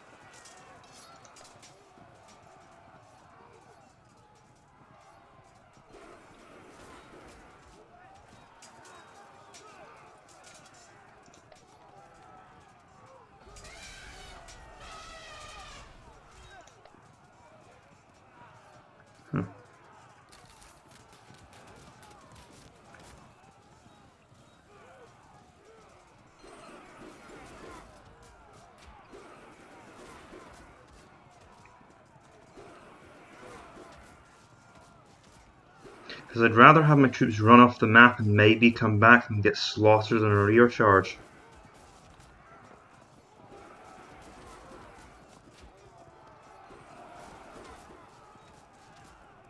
Well, at least I made him work for it. Please don't hold up for yet another turn. There we go.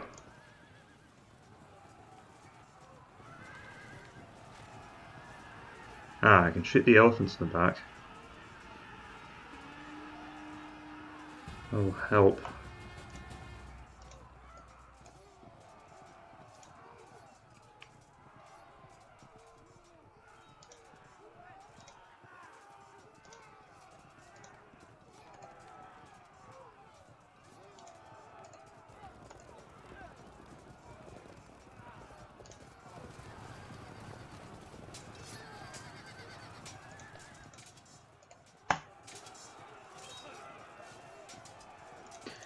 Should have known the veterans would fight like hell. They always do. Well, almost always. To be fair, it's not an iron fast natural law or anything, but they do tend to fight extremely hard. Case in point. Right, they're off on their travels. You guys just need to get back to the battlefield as soon as you possibly can. It's a sub-general. Can I pass you to anyone? Nope, not yet. I got so much wrong in this battle. It's funny how much I got wrong in this battle.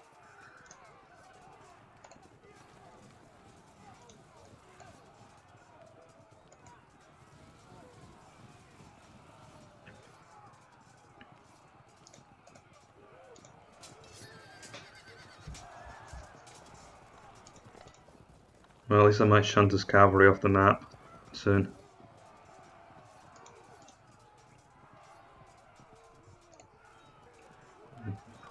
Oh no, that's a mistake. Do not do that under any circumstances. Position. Okay.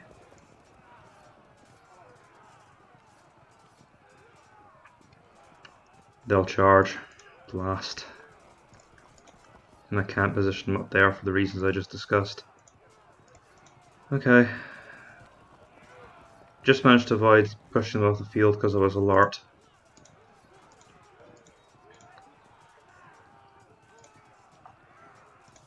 Value of finally paying attention. Right, we're actually doing okay now in the rest of these melees. This is another worrying part. But here, there's a very small don't be so quick, actually, to move off there.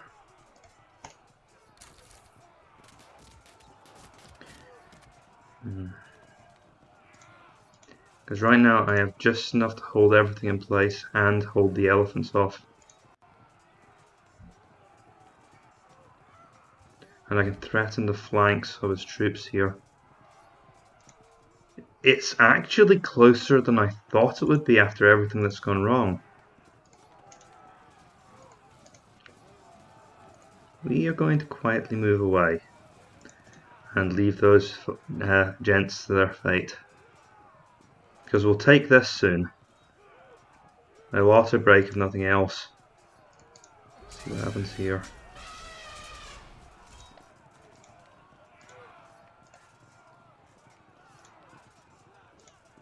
Yeah, I really can't go after any of his other units while he's got these elephants threatening me. And we know the story with the... So where can they move to? Because I can consider this. Well, he moves to here. No, the reason I need to turn and face these elephants is because even if my cavalry moved up, I highly doubt they'd be able to zone of control all of the potential moves the elephants could make, and also avoid getting into a situation where the elephants could charge after them and into the backs of someone. Cunningcairn could definitely arrange it so that wasn't possible. So I have no choice. I need to turn around and confront the elephants. There is no other choice at this point in time.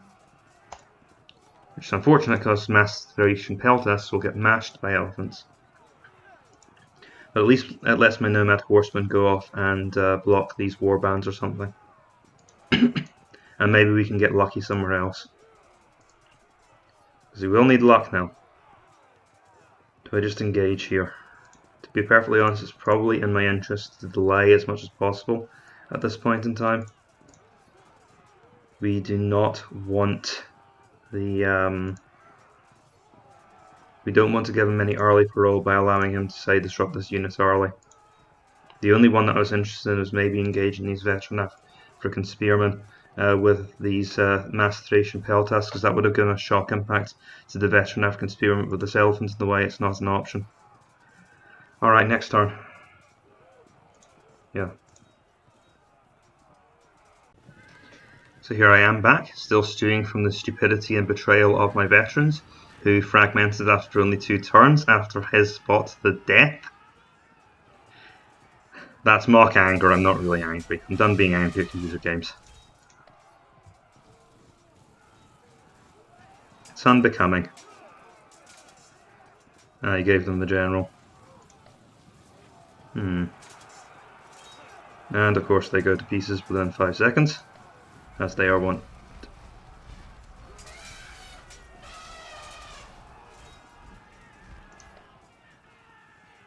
Have I ever told you how much I hate massed peltasts lately?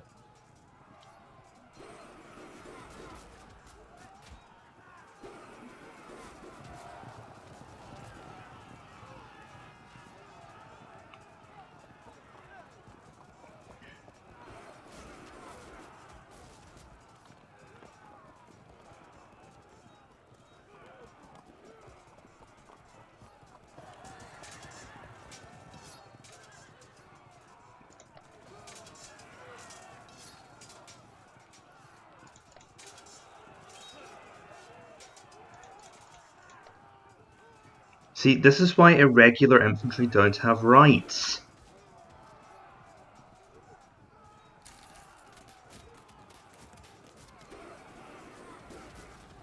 Irregular infantry aren't a real unit, they don't count.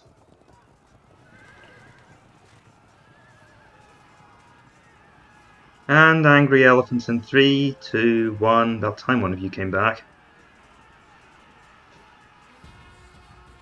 Oh, really? We're not getting murdered by an angry pachyderm today?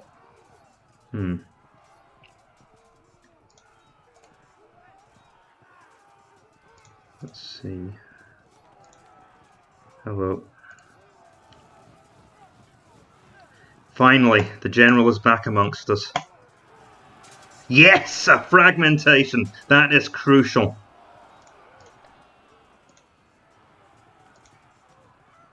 Oops.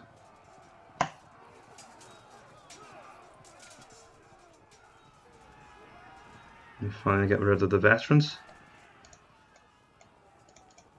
Not before they get in our way.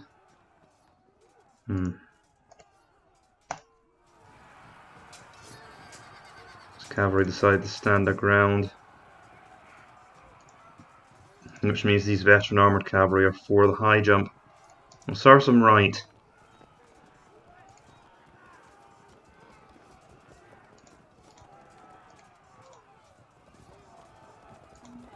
Although it does give me a problem.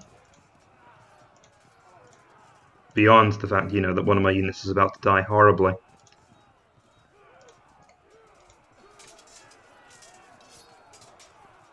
I was hoping to get pushed back again, because I might have been able to set up a flank attack here. I might still be able to set up one.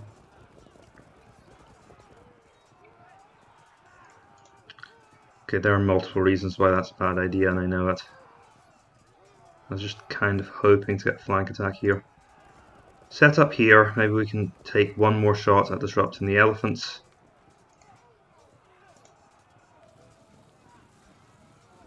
I've got to applaud Cunningcairn for that charge, by the way. Just the way he drove that unit back and then the elephant went into it from the other side. That was beautiful. So both units here are just waiting for the dreaded 10% chance to drop. Now his cavalry could be in trouble if I can manoeuvre my own cavalry properly and come round to his flank. I love those kinds of swooping cavalry manoeuvres. Yeah, we'll be round to hurt them next turn, in the next couple of turns. Because I'm not sure what I'll achieve once I get there. I might possibly be able to drive them into the arms of these armoured cavalry. I want to be more direct than that, because to be perfectly honest, I might want to go this way and try and counter his noble cavalry, or to get around the back of all of this. Because let's face it, this is now the secondary fight. We've got other more important matters to attend to. I think I'm just going to start circling around. And I think the sharpest angle is just to move here and we'll attack through here.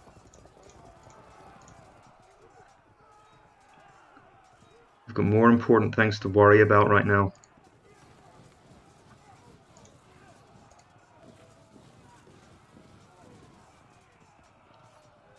So we'll get these. We'll lose all of this slowly. The elephants remain paralysed. That unit of nomad horse archers has been a blessing to our army. And yeah, that's pretty much it. Beyond that, we continue to wait on tenterhooks.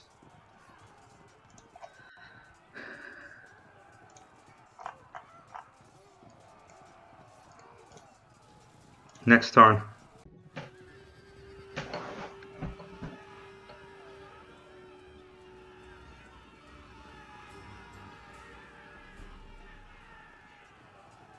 My cavalry continue to exert absolutely zero discipline or common sense. He wants them out the way so they can't delay him. Ah, shame they didn't go off the map. I finally had them against the back of the map, but then they could turn around. It's gonna get him off my elf. Yeah, we're now losing there. As is traditional. That could help, it depends what happens. We might panic the elephants. No such luck. Why did he turn around like that? Why that angle? Players, don't do that unless it's for a reason.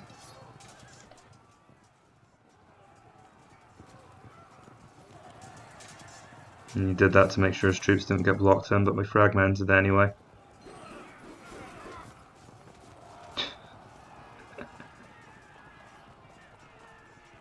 So skirmishers aren't a threat to heavy troops, huh?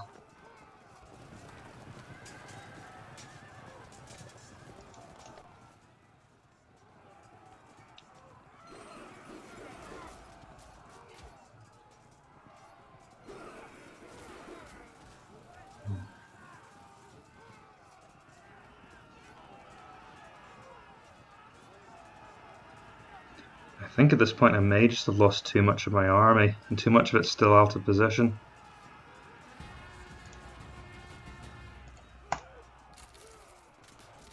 Those elephants just won't die.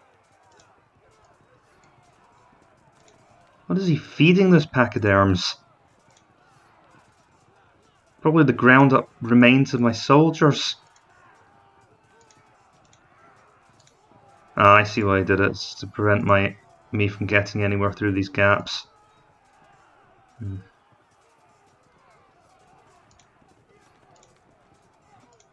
Well, see if I can provoke them into running away. Nope.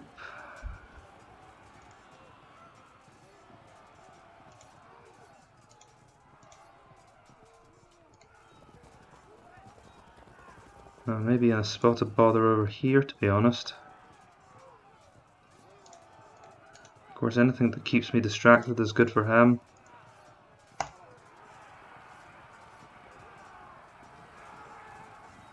I swear pursuit in this game never works the way I plan it to.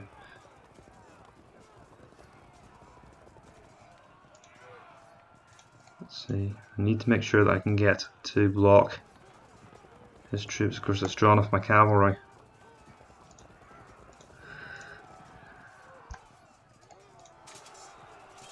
I need him to lose a general or something. There's not really much point there.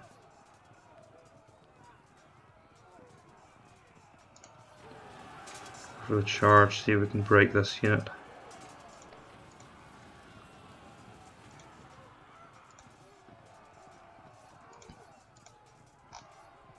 The amount of pressure that's on this group.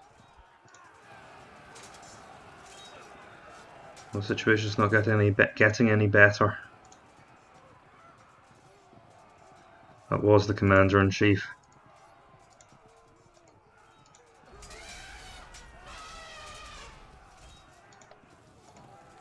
And the chance gets even worse.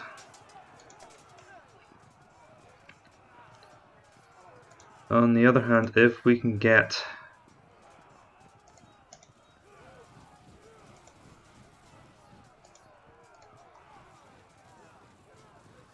a unit into of pikes into those if we can get the pikes into those elephants. That's why I did it this way. But unfortunately his javelin decided to be very brave.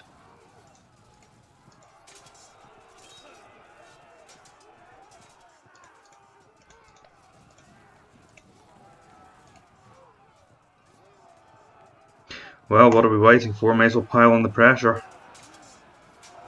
Good, that makes sure we get rid of them in a timely fashion.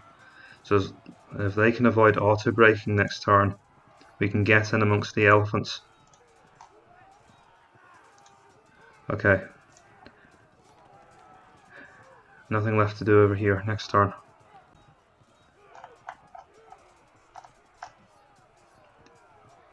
Poor fellow.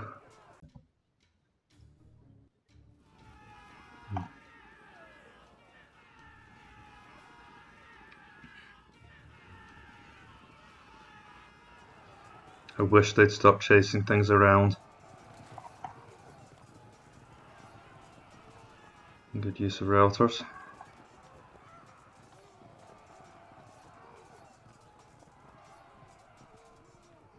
I wonder if his elephants will catch my horse archers. Or he could just wait until... No, he's going to chase them. Well done. I think it's the first thing those troops have got right all day. Well, the army's fighting a bit better now. Oh, until that happened. And now they're going to auto-break. Nope, the elephants saved the day for us. I felt like Cunningcairn deserved better luck than that, given how well he's played here.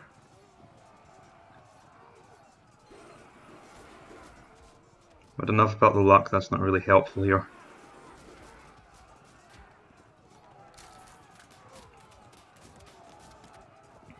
Oh, I see what he's doing. He's going to try and swoop in for the attack. So he just ignored all of this.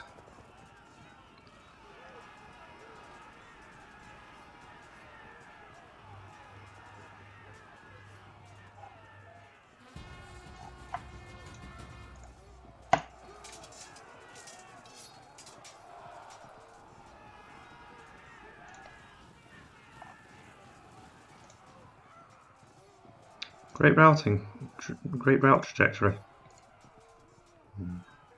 Oh my goodness. Well, if our pikes can survive the initial impact, this will go well. Oh dear.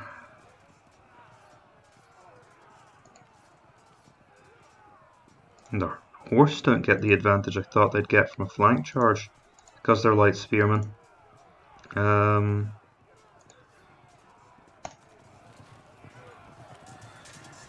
Nope, no luck. No joy.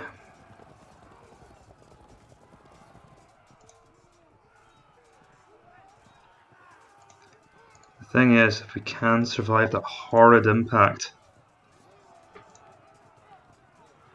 we could win this.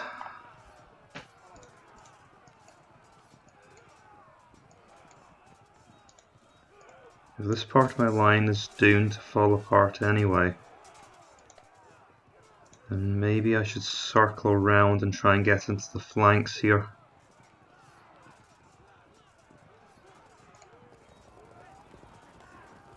So he turns around here. I've got pikes coming up on him here, so this is a viable strategy. But let's think about this a bit further. I'm not done yet. It would have been better if this pike unit that was relatively intact. There's all these skirmishers that have caused this.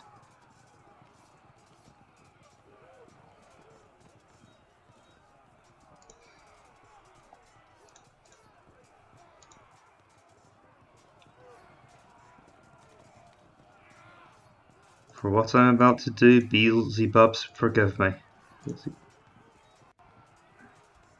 Oh, I was hoping that unit would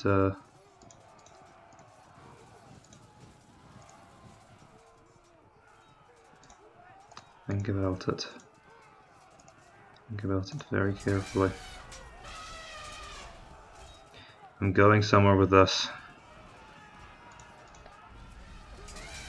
I regret taking my general off that unit, but I don't regret this.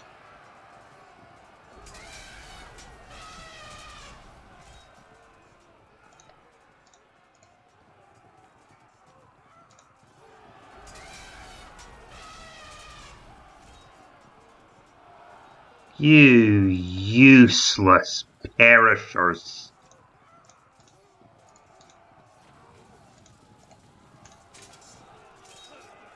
Well, I can lead a horse to water, I can't make it drink.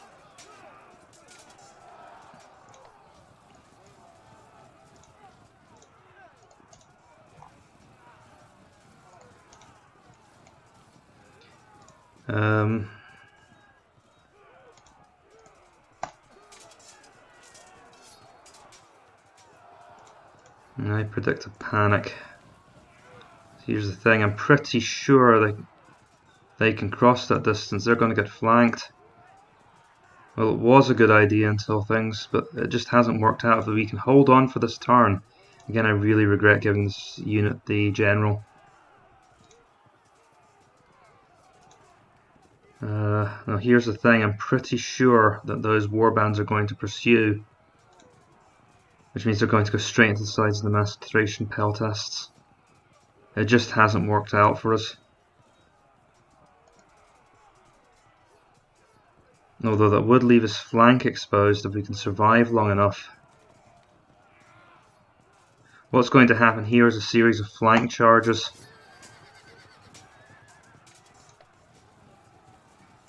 Okay, where are you really? Round there? Slippery and wet.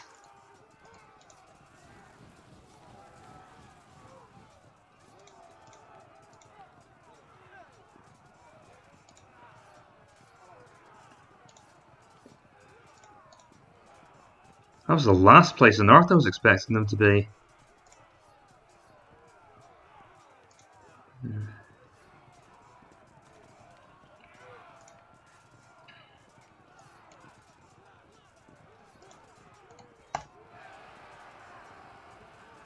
Okay, if nothing else, it'll allow me to keep those elephants honest. I don't think I'm going to be able to get round in time. Next turn.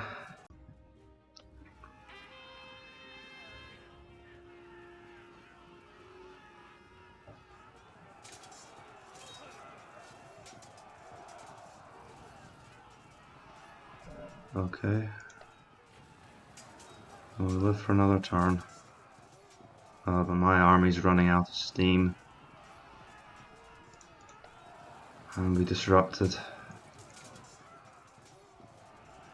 My pike blocks get here only to fall apart at the slightest provocation.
And now that they've faltered at that critical moment, that's the end of it for me. Maybe if these elephants spread a lot of panic through his lines, we can pull this back. Nothing.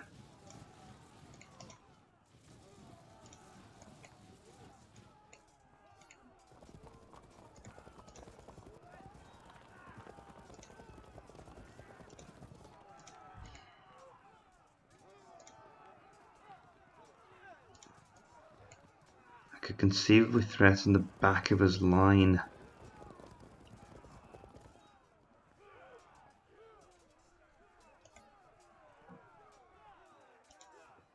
That's about my only chance at victory right now.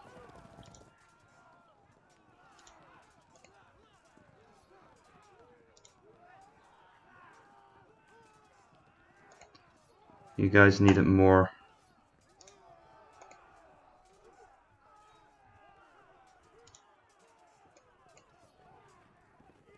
Oh, I just realized I can't attack here. I can't attack here because we'll get flanked.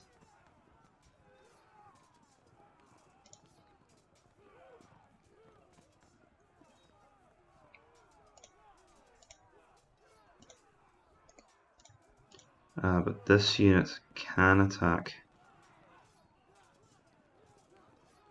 You guys need to not screw this up. Okay, that's our lifeline. If I can flank this unit and flank this unit and stand here, maybe I can do something with all of this. And these guys don't follow. It's really looking grave. And that was the coup de grace.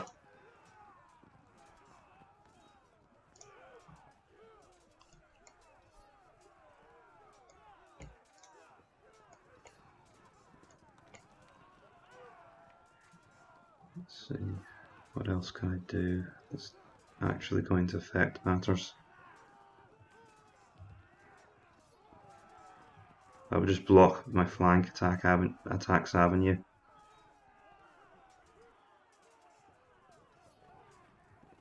Well, maybe if my cavalry can break them and then they run in such a direction that they flee. Because we need to see what... My men can't stop losing, can they?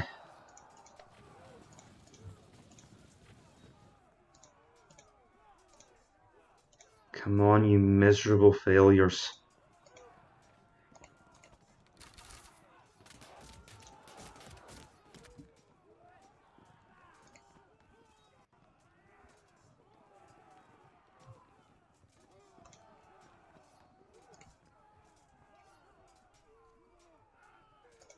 Well, anything's better than just waiting for death. I think Cunningcairn's going to be on top of me before I can exploit all of this.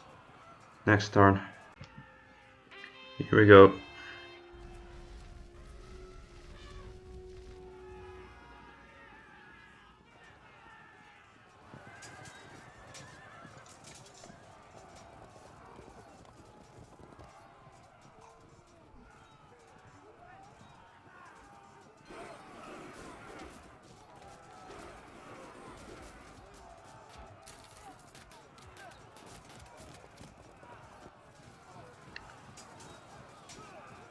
It all depends whether or not I can survive long enough. Okay, that helps a lot.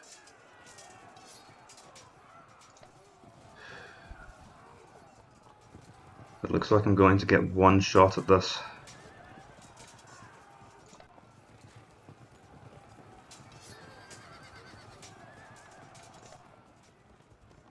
Gosh, he's just throwing troops into that attack.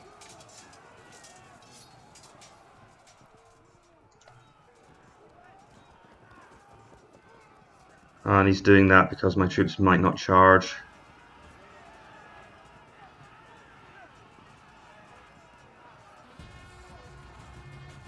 I won because I can't heal, then chase them off.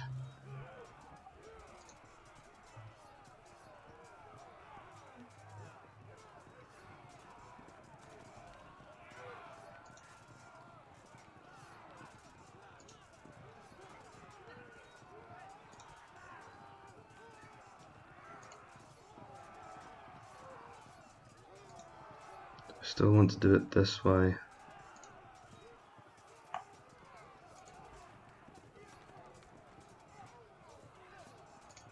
Let's hope my horse archers have it. They don't. He did exactly the right thing, and that's the second time I've fallen for that.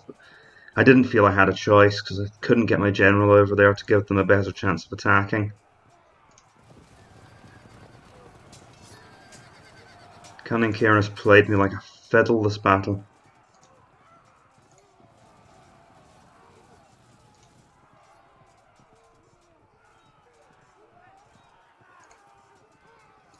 Well, maybe if I can break this unit quickly. But I think they've passed all their cohesion rules this turn.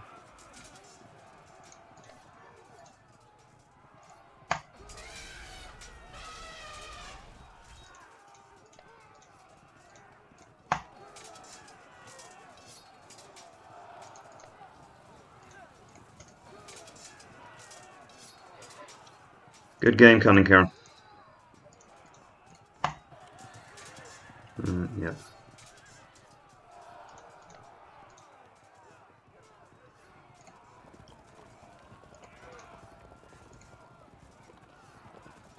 So all Cunningcairn needed to completely screw up my flank, what seemed like a certain flank attack, was one unit of light javelin horse and a good understanding of how flanking priorities happen, because these are not charged cavalry, they don't have a great impact, and as a result they shied away from the general of battalion foot. Next turn.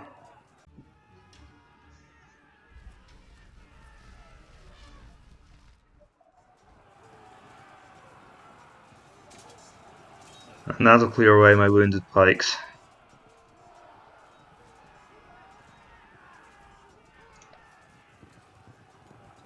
And Cunningcairn's won a clean 25% victory here if nothing changes.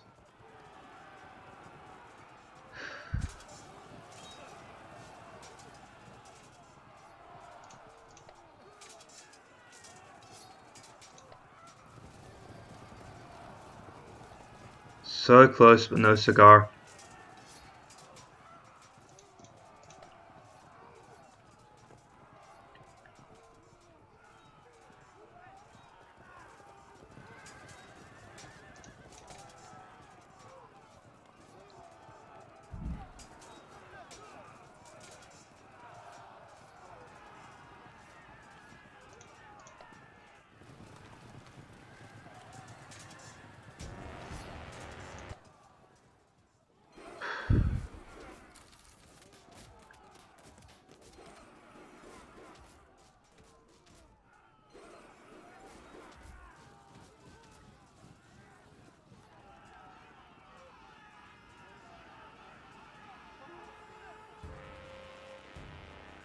Well, that taught me a lesson, didn't it?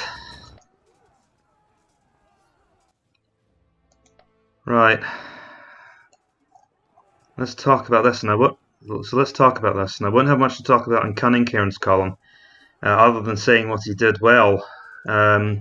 He concentrated his forces on one flank, the weakest flank. He broke through quickly, and he managed to guard his flanks extremely well while he did so. Forced me on a long walk around here which I couldn't complete in time, picked me to death with his skirmishers. He picked off at least 2 units here, which was decisive in the end, just with his skirmish strength. And the damage that he caused my pikes will have been part of this unrest, though the other unit was just unlucky. Even up to the end he was getting his cavalry into these fights here, managed to pick off parts of my victorious flanking force and locked them down. That was a masterful display of how to use a smaller army to hold off and then defeat a larger one. And he really made me pay here. So, in hindsight, this was wrong-headed. You don't deploy... Well, My deployment wasn't completely wrong-headed in that it wasn't unreasonable to set up with the mountain in mind. However, because if Cunningcairn, most of my opponents have gone long line. If Cunningcairn had deployed in a long line, then using this mountain to anchor part of my line while the other part went around would have made a degree of sense. I had my army out, the weaker part of my army out here, because that was the side that was supposed to go around the flanks. What I didn't anticipate was Cunningcairn placing the great part of his army in the open here, and leaving my troops basically stranded facing his lights who could pick them off, while his heavies went straight for the weakest part of my line, which couldn't stand up to them and was supposed to do the flanking, but which would have been well suited to driving off cavalry or driving off large numbers of light foot. So I ended up with, right from deployment, with the wrong part of my army facing his heavy elements and the wrong part of my army facing his light elements. But that shouldn't have been a problem, because all I had to do was drop back and refuse battle with my massed Thracian peltasts while I brought up the reserves. And while I would have suffered under this skirmisher storm, if I could have refused combat, I could probably have dedicated more resources to hunting down skirmishers and making their lives more dangerous.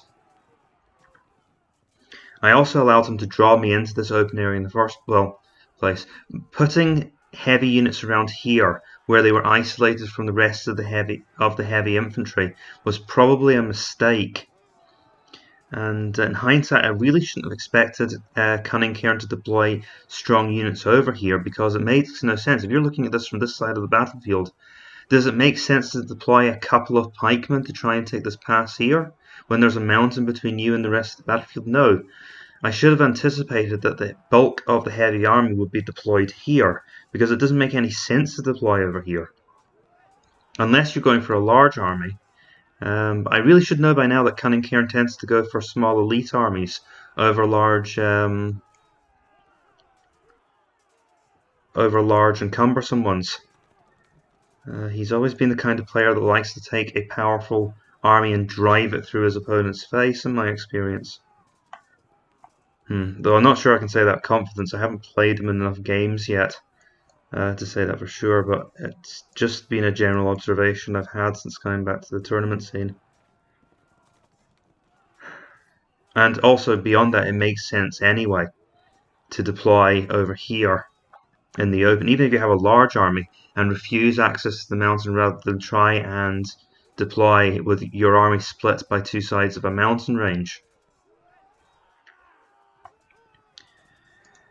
So I should have pulled back, brought in my troops here, maybe focused some of my lighter troops on holding back these units, or just don't deploy any heavy units over here, so they're already around here. I can bring them into the battle. Have a presence on the mountain, but don't depend on you're never expecting to fight the mountain. You're expecting to deny that strategic ground to your enemy, so you can then move off and attack.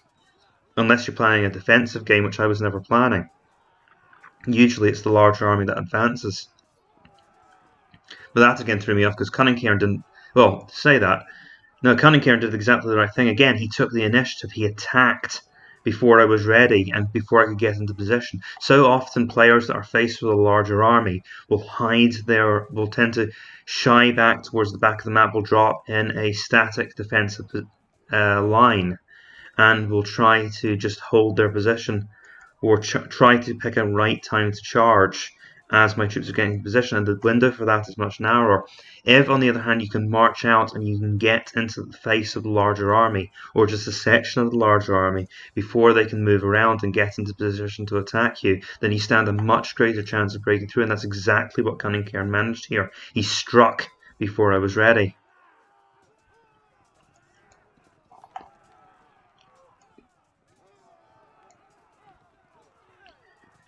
So very well done to Cunningcairn for that victory, and I think I have a lot to think about in terms of how I deploy my armies, and particularly, I did intend to pull back, and I was mucking around with some silly little conversation about the edge of the map when I should have been focusing on the actual gameplay and on what was about to happen. So yeah, just pay more attention next time, I guess. Anyway, folks, I have been Napoleon Complex, and I thank you for watching this video all the way through. I'm a little disappointed with myself this time because I could have fought better than that. But at least it gave Cunningcairn a chance to show how it's done against larger armies. And hopefully I'll learn from this and do better in the next one. For now, farewell. Consider leaving a like and subscribing if you enjoyed the content, and I'll see you in the next battle. And here's the end screen. Scream? Scream is probably a good word for it. End screen, and what a great dark day that was for the Thracians. Interestingly, I have a bad record with the Thracians. This is my second defeat with them out of the 2 times I played them. So, probably need to reevaluate how I use this army in general. Anyway, folks, farewell.